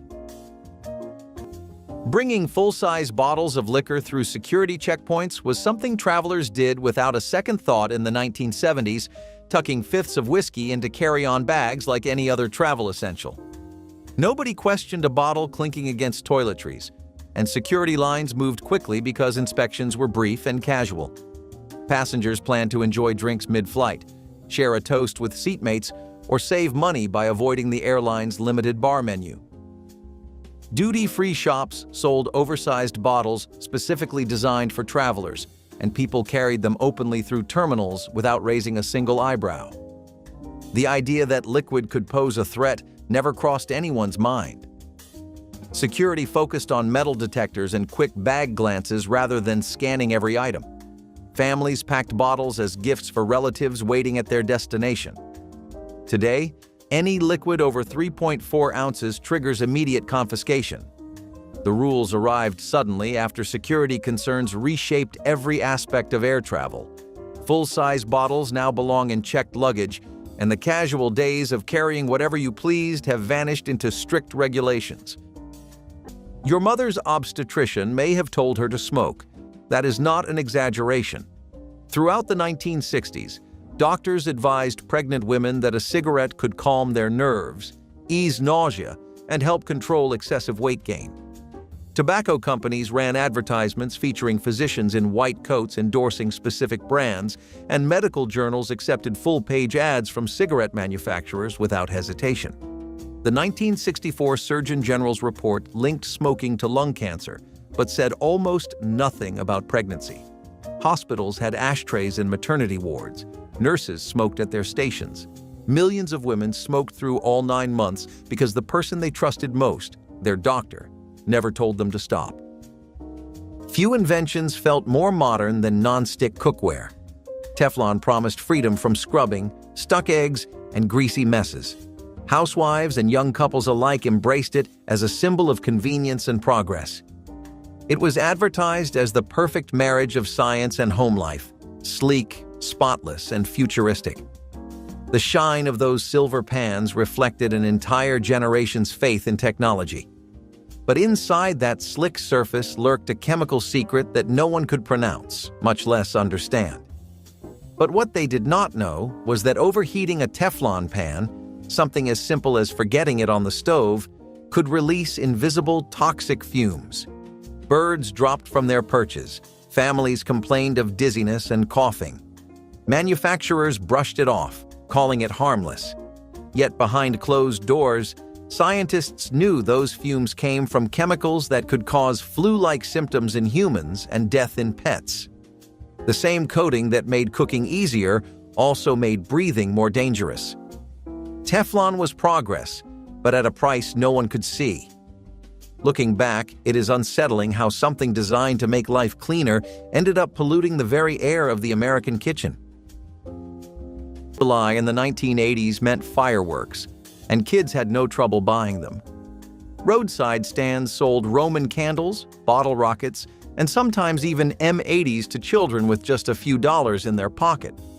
The thrill of walking up to a wooden shack filled with explosives was part of the holiday.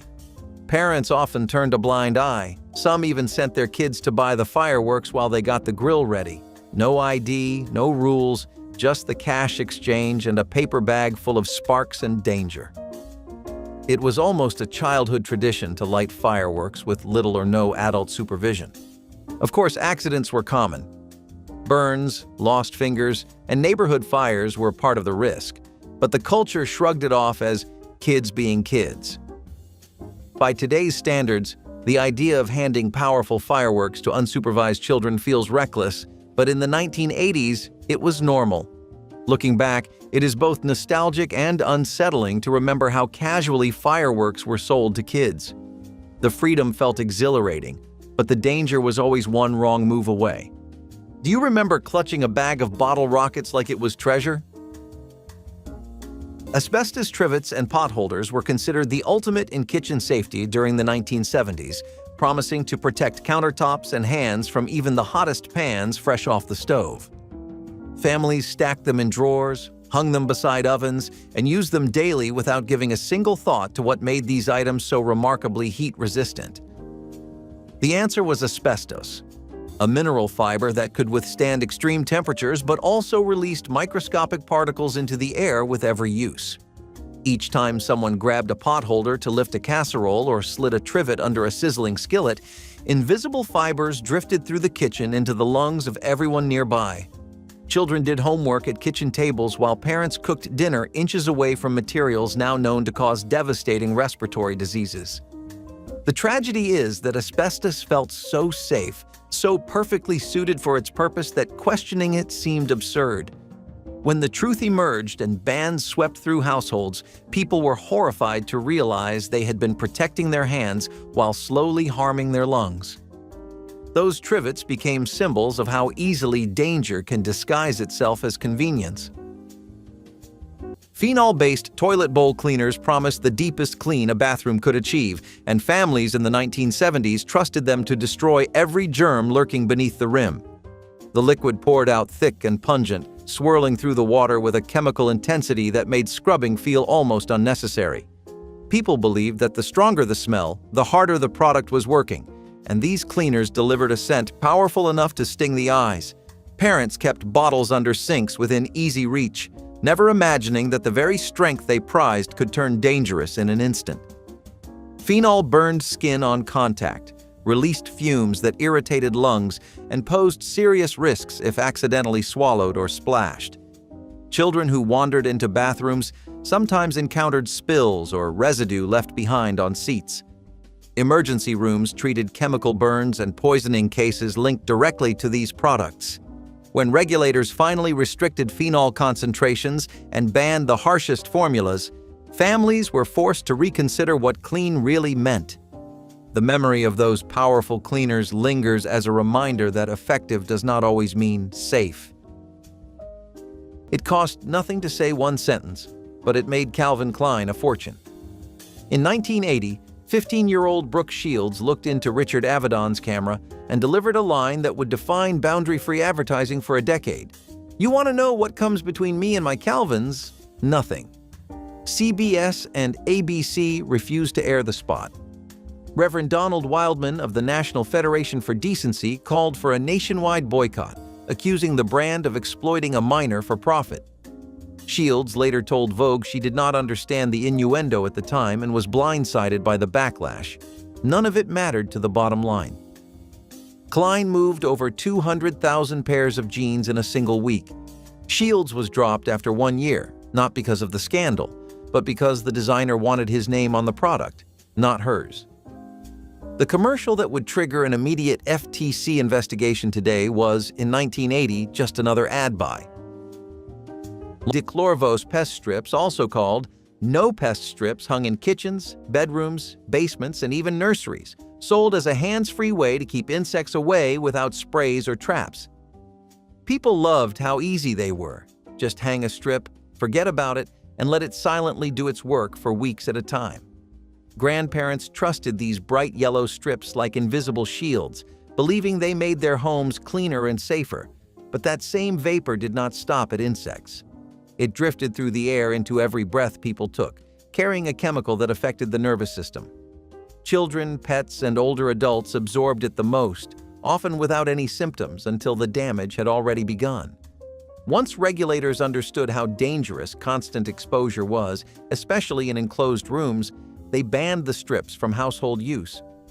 Looking back, it feels unsettling to realize how easily something labeled as safe could have such hidden consequences. Cereals with in-box plastic toys touching food were once one of the greatest thrills a child could experience at the breakfast table. The prize sat buried somewhere deep inside the bag, wrapped in thin plastic or sometimes not wrapped at all, waiting to be discovered by eager fingers digging through flakes and puffs. Kids loved the hunt, shaking boxes in store aisles to hear the rattle, then racing home to plunge their hands into the cereal and emerge victorious with a tiny figurine, decoder ring, or miniature game. Parents tolerated the mess because the joy on their children's faces was worth a few spilled Cheerios.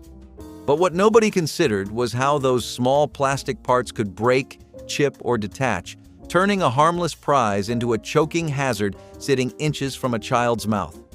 By 1988, millions of toys were recalled after reports of children gagging on broken pieces. The magic of finding treasure in your breakfast slowly faded as safety concerns grew louder. Today, prizes are sealed outside the food, if they exist at all, and the golden age of in-box toys belongs to a world that no longer trusts small plastic buried in places children eat.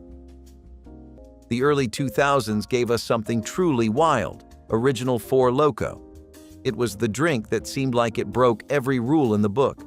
Half energy drink, half malt liquor, it was nicknamed Blackout in a Can for a reason. College parties, music festivals, and weekend get-togethers suddenly had a new mascot. Bright colors, loud designs, and an even louder buzz. People loved it because it made them feel invincible, awake enough to party all night, and numb enough to forget how much they drank. There was danger in every sip, but that danger was the appeal. The spark that turned an ordinary night into a story you could barely remember. The caffeine kept you awake while the alcohol made sure you forgot what happened next. Hospitals started seeing spikes in alcohol poisoning, and lawmakers took notice. By the end of 2010, the government banned its original formula nationwide. The drink was reformulated without caffeine, but the legend of Four Loko was already sealed in pop culture. For many, it represented a time when excess was celebrated, when danger itself was part of the thrill. Today, people look back on it with a mix of disbelief and nostalgia, because nothing says youth like drinking something that probably should have been illegal from the start. Chlorofluorocarbon aerosol sprays were everywhere in the 1970s, hissing out of hairspray cans, deodorant bottles, and cleaning products in kitchens and bathrooms across the country. People loved the convenience of a simple press that delivered a fine mist, whether styling hair before work or freshening up a room before company arrived. The chemical propellants inside made everything feel modern and effortless, a small daily luxury that nobody questioned. Families used these sprays freely, filling enclosed bathrooms with clouds of mist that lingered long after the can was set down. What nobody realized was that each press released compounds capable of drifting upward through the atmosphere and destroying the ozone layer that protected the planet from harmful radiation. Scientists eventually traced a growing hole in the ozone directly to these everyday products sitting under bathroom sinks. The revelation was staggering, because something so ordinary had been quietly contributing to a global environmental crisis. Regulators banned chlorofluorocarbons from consumer products, but the damage to the atmosphere took decades to heal. Fashion was rebellion in the 1970s, and for girls, something as simple as wearing pants could get them sent home. Many schools enforced strict dress codes requiring dresses or skirts below the knee. Jeans, slacks, or anything resembling male clothing were banned in the name of modesty. A girl wearing pants was often called disrespectful, even immoral. Yet it was also an era when women were fighting for equal rights outside the classroom, and school dress codes became a quiet battleground for that same fight.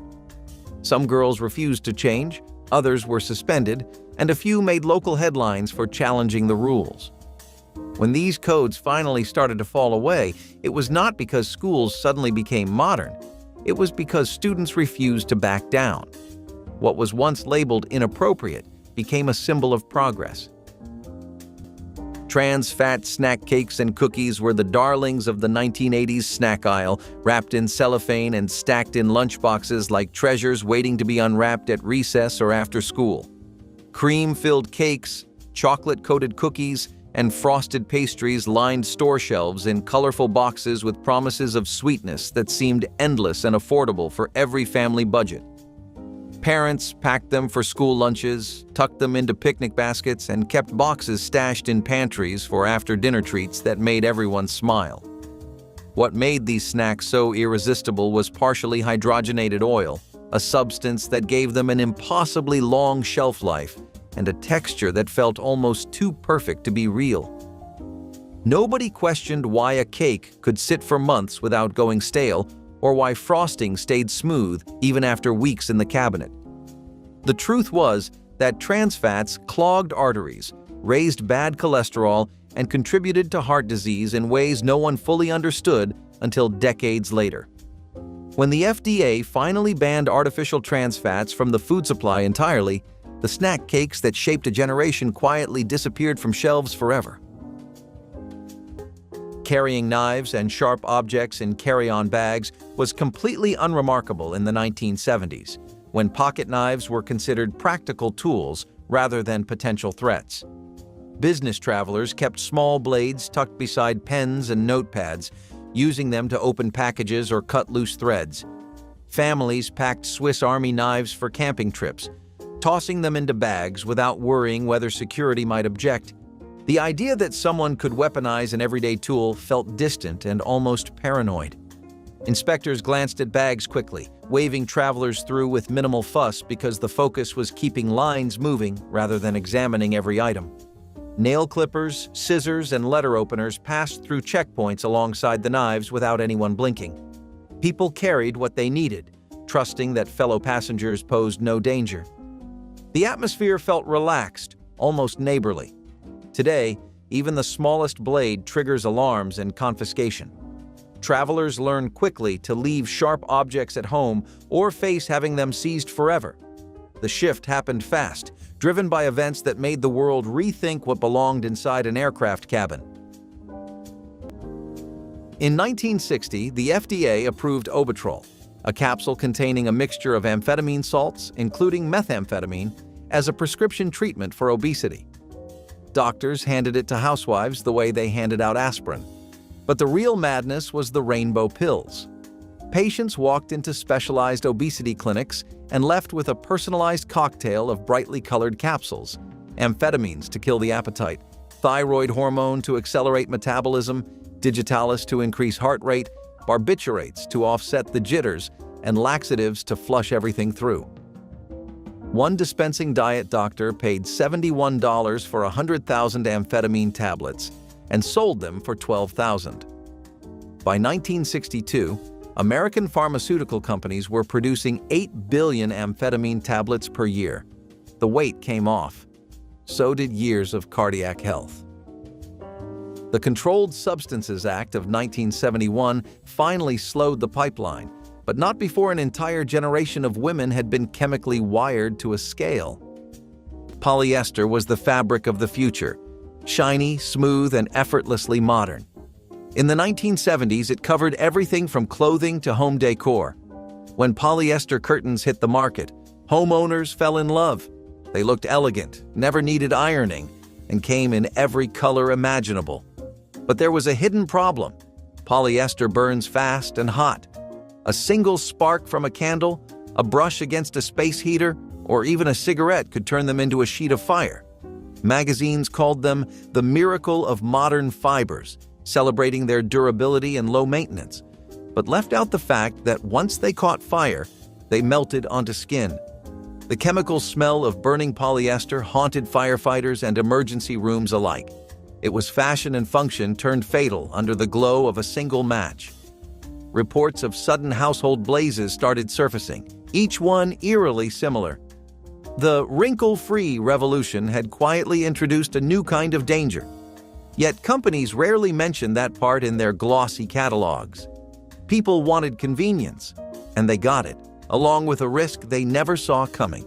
Polyester promised glamour but delivered flames. It is chilling to think how many living rooms glowed with more than just style.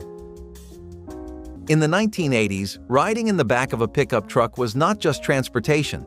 It was an adventure. Kids piled in after Little League games, sitting on the tailgate or bouncing around in the open bed as the truck rumbled down the road. The wind whipped through their hair, and it felt like freedom itself. Parents allowed it without hesitation, often waving as the truck drove off with kids standing upright in the back.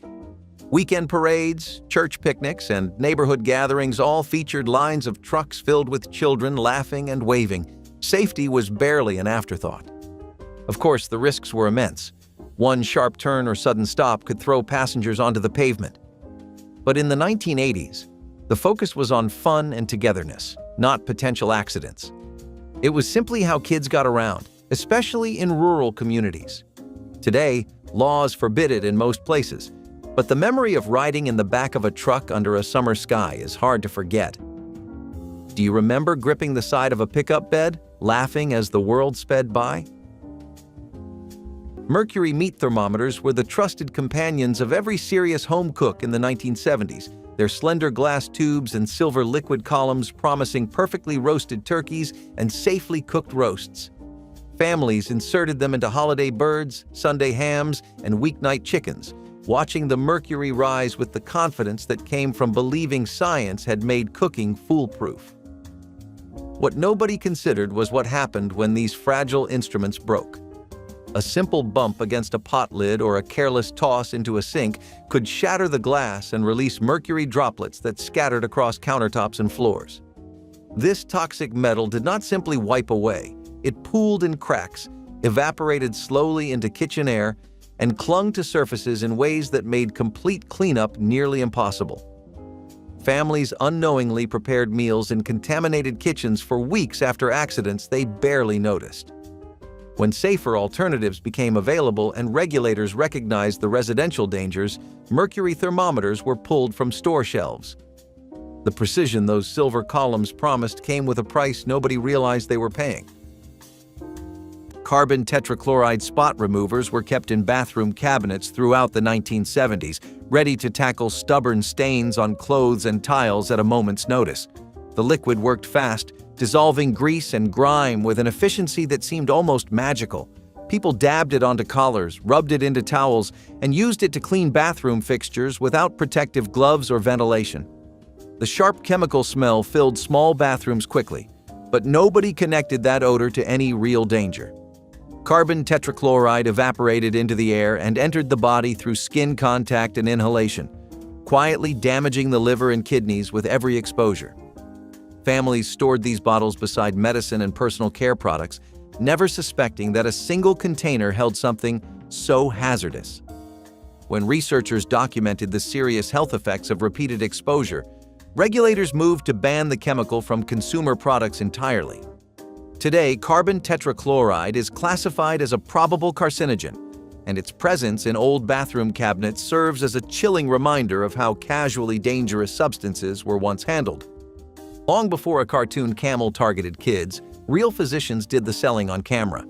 Throughout the 50s and 60s, cigarette companies ran television spots featuring doctors who endorsed their brands by name. Camel asked viewers to consider that more doctors smoked Camels than any other cigarette, a claim the company manufactured by handing free cartons to physicians at medical conventions and then surveying them on their preferences. Chesterfield cited expert findings in 1953 that claimed smoking had no adverse effect on the nose, throat, or sinuses. Morton Levin had published his study linking smoking to lung cancer 3 years earlier. By the mid-80s, tobacco companies spent over $2 billion a year on promotion. The practice of using doctors as pitchmen for lethal products was never formally outlawed. It simply became too indefensible to continue. Tris-treated children's sleepwear was once advertised as the pinnacle of safety, promising to protect kids from one of the biggest fears parents had at the time: house fires. These pajamas were soft, colorful, and seemed like the responsible choice, marketed directly to families who wanted their children to sleep safely through the night. Grandparents bought them with complete trust, believing that anything labeled flame retardant must be a step forward in home safety. But the chemical tris did not stay in the fabric. It rubbed off onto skin, onto sheets, and into the air. Children breathed as they slept. When these findings became public, the revelation shocked parents. Nationwide regulators moved quickly, banning tris-treated sleepwear and forcing companies to recall products already in homes.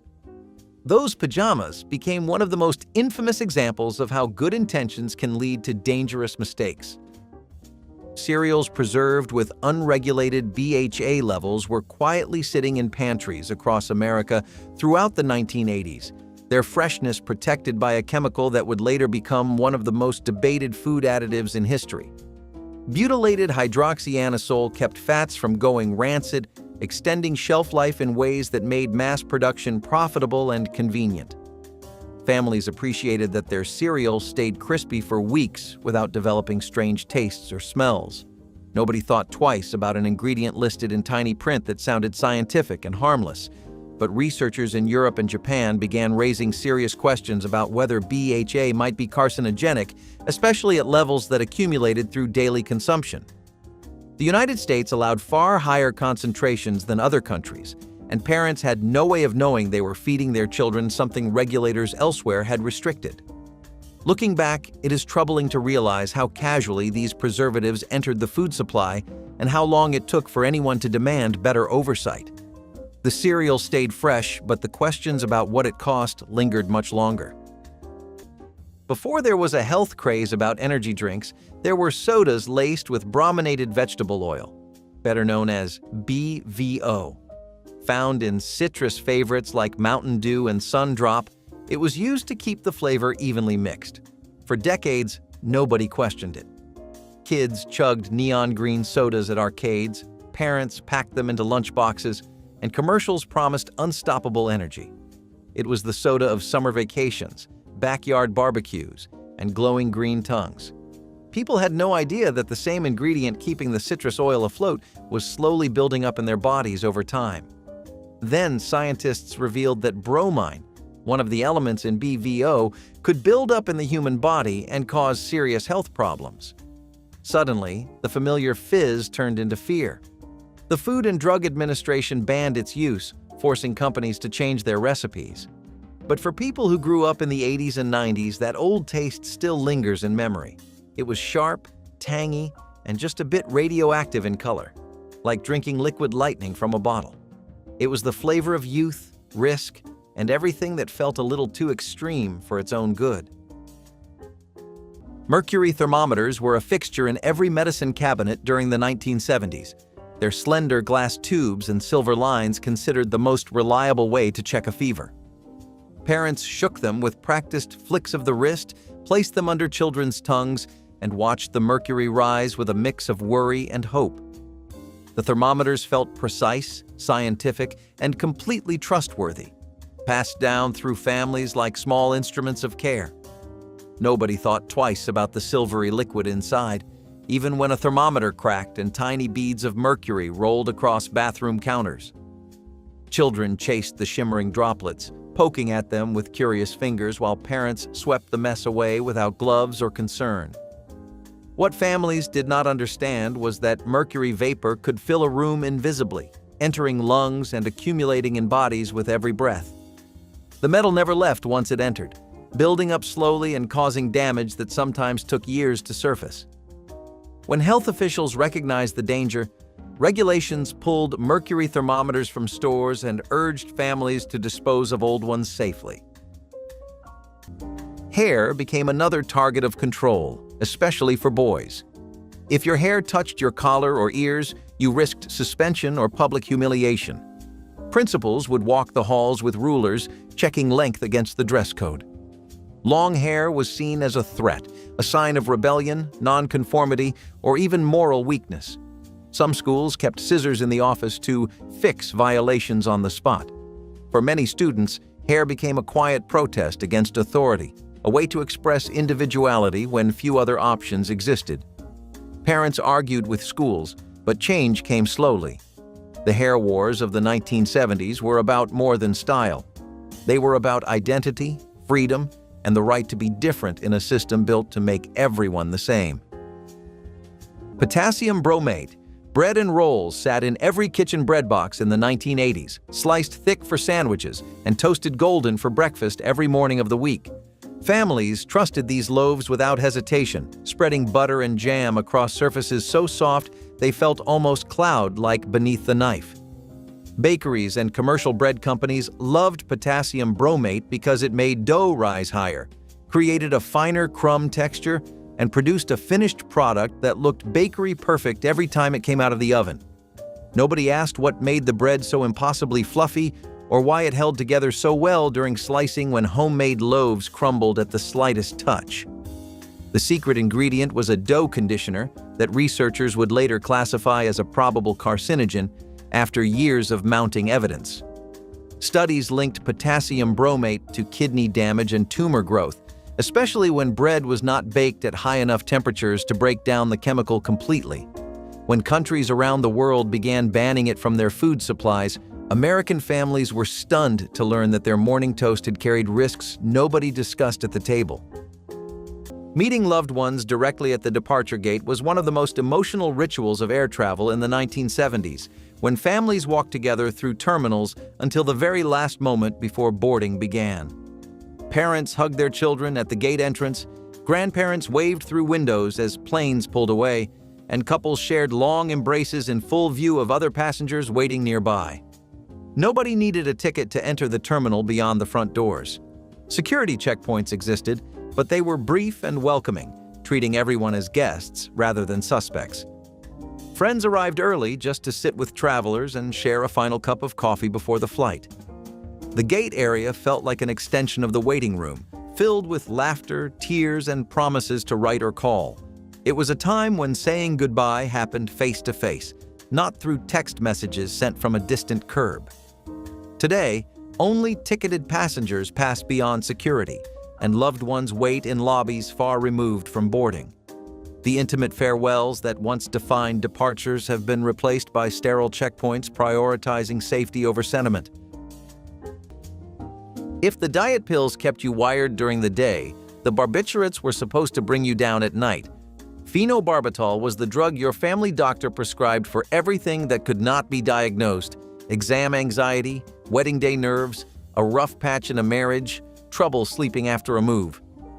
It was a powerful central nervous system depressant, a drug now classified as a Schedule IV controlled substance and reserved almost exclusively for epilepsy treatment. But in the 1960s, a general practitioner could write you a prescription in under 2 minutes and send you home with a bottle of 60 tablets. The therapeutic dose and the lethal dose were not far apart, and mixing phenobarbital with alcohol, which millions of Americans did every evening, narrowed that gap to almost nothing. Overdose deaths were so common, they barely made the local papers. Nothing said comfort like curling up under an electric blanket on a cold night. They were luxury and warmth rolled into one, a modern marvel for the modern family. But early models had a dangerous flaw: poor wiring. Wires frayed inside the fabric, sparks flew, and fires started in the middle of the night. The cozy hum of electricity felt like progress itself. No more cold sheets or frosty mornings. But inside those blankets, tangled wires rubbed and wore thin with each use, turning comfort into kindling.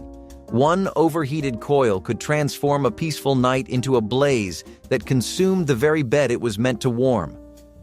What was supposed to be comfort became catastrophe. People trusted their blankets to keep them safe and warm, not realizing that one flick of the switch could ignite the bed beneath them. Manufacturers eventually added safety switches and temperature controls, but not before tragedy struck countless homes. The danger of electric blankets was quiet but terrifying. It lived in the very object meant to bring comfort. Even now, some still remember that faint electrical smell, the hum of danger disguised as luxury. Station wagons in the 1980s were rolling playgrounds for kids. With no seatbelt enforcement and wide, flat cargo spaces, children sprawled across the back on long road trips. Some built forts with pillows and blankets, while others simply slid around as the car took turns. Parents rarely insisted on seatbelts, often ignoring them altogether. Kids jumped from seat to seat, played games, or napped, stretched out across the back seat. For families, road trips were noisy, chaotic, and strangely joyful, even though they would be considered unsafe today. The lack of restraint came with consequences, but most families considered it normal. Seatbelt laws were only just beginning to be enforced, and public attitudes had not yet caught up. To many, buckling up felt unnecessary, something only overly cautious people worried about. Looking back, it is astonishing that entire families barreled down highways with children rolling around the car. Do you remember lying flat in the back of a station wagon, staring up at the stars through the rear window? Lead-soldered copper cookware held a special place in 1970s kitchens, its gleaming reddish surfaces suggesting professional quality and timeless elegance that lesser pots could never match. Home cooks displayed these pieces proudly, believing they had invested in something that would last generations and make every dish taste better. The craftsmanship was undeniable, but hidden in the seams where copper panels joined together was lead solder that made the connection strong and seamless. Every time acidic ingredients like wine, vinegar, or tomatoes simmered in these beautiful pots, lead leached silently into the food. Families served marinara sauce and countless other dishes contaminated with a heavy metal that accumulated in bones and blood over time. Children absorbed the toxin even faster than adults, their growing bodies storing poison with every meal their parents prepared with such care. When researchers finally connected copper cookware to elevated lead levels in households, the bans followed quickly. Those elegant pots, once symbols of culinary sophistication, became warnings about how beauty and craftsmanship can sometimes mask dangers simmering beneath the surface. Hair dryers without ground fault protection were plugged into bathroom outlets every morning throughout the 1970s, humming loudly as families rushed through their routines. These early models delivered powerful heat, but lacked the safety features that would later become mandatory. People used them inches from running faucets, balanced them on wet countertops, and never considered what might happen if water and electricity met at the wrong moment. The combination of steam, splashing sinks, and bare electrical cords created conditions that today seem unthinkable. Tragically, electrocutions occurred when dryers fell into bathtubs or sinks, and the results were often fatal. Children and adults alike died from accidents that happened in seconds, turning ordinary mornings into devastating tragedies. When regulators finally required ground fault circuit interrupters in bathroom outlets and within hairdryers themselves, the death toll dropped dramatically. Families who had never questioned their morning routine suddenly understood how close they had come to disaster. Today, those old hairdryers are banned, and their memory serves as a reminder that electrical safety in wet spaces matters. Johns Manville promoted asbestos as a miracle material, the foundation of a safe, fireproof American home. Their ads showed families in kitchens insulated with asbestos, kids beneath asbestos ceiling tiles, and workers handling the product without a dust mask. The faintly sweet smell of freshly cut asbestos board filled construction sites across the country, and nobody on the job questioned it.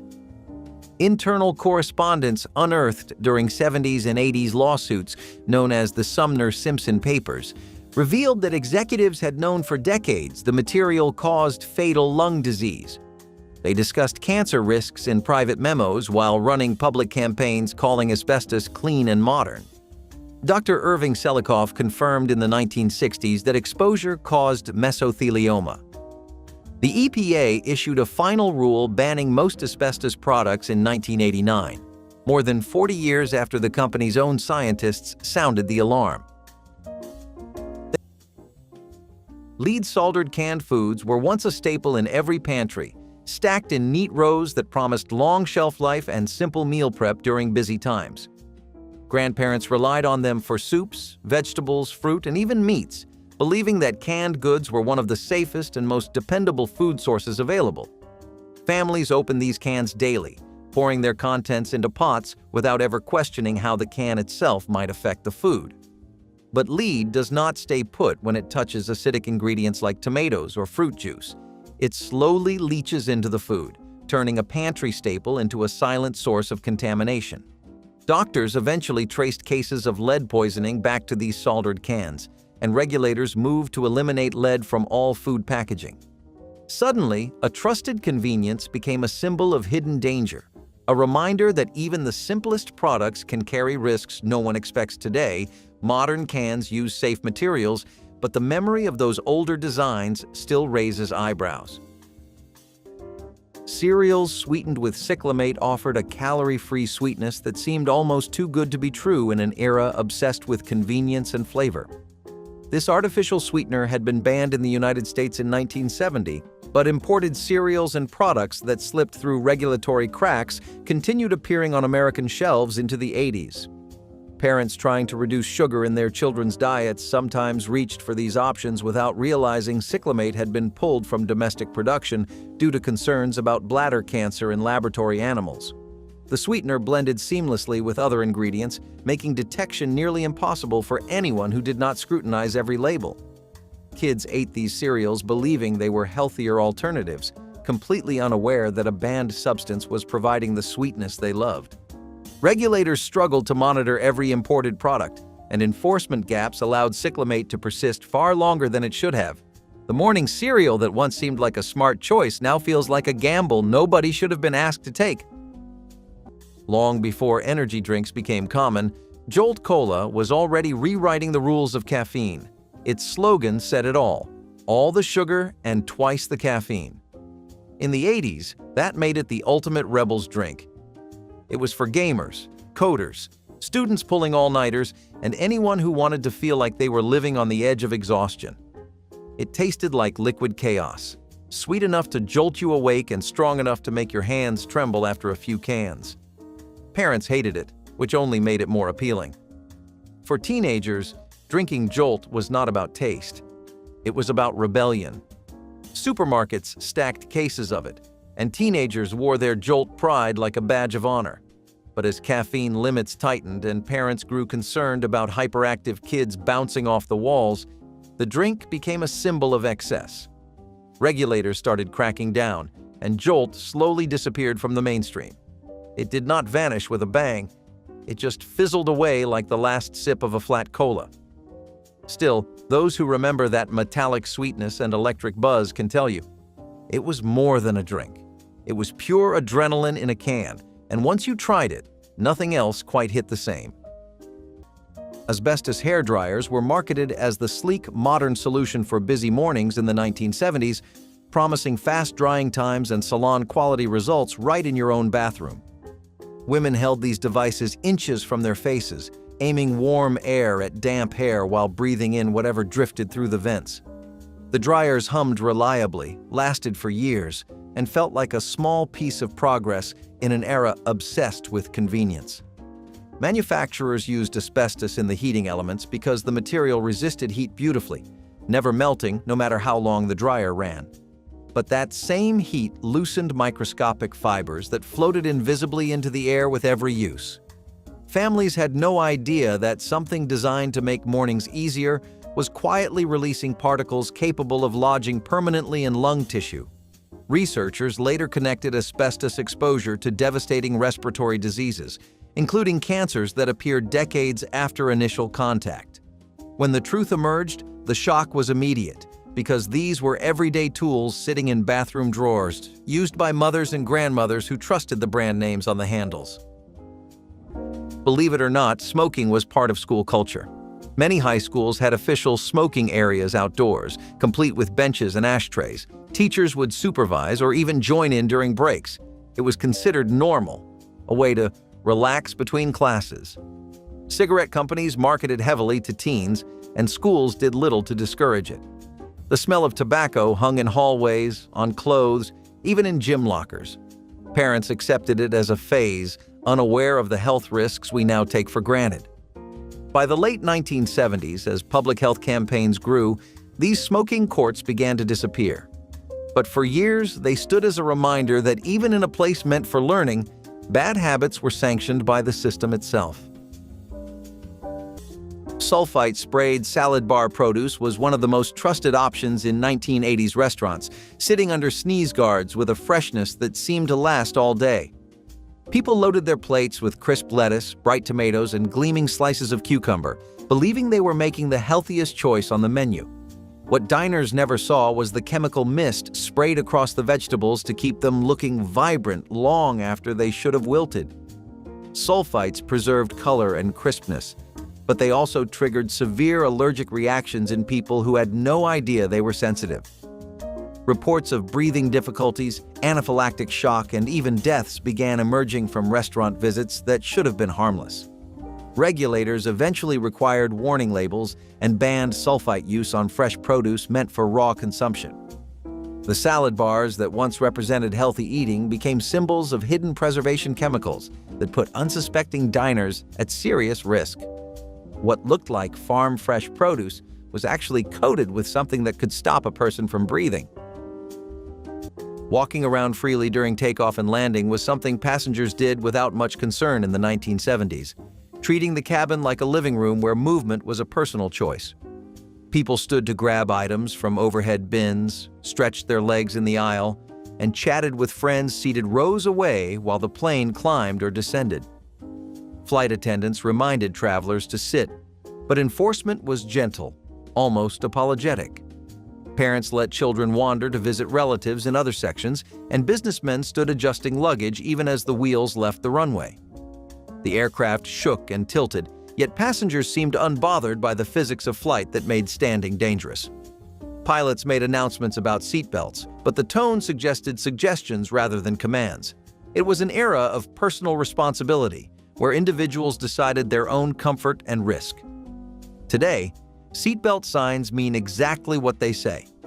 Flight attendants enforce compliance firmly, and anyone refusing to sit faces consequences ranging from warnings to removal from future flights.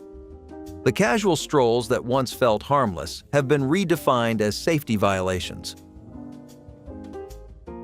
Characol and Robitussin. AC sat on the same pharmacy shelf as Band-Aids and rubbing alcohol, and they did not require a prescription.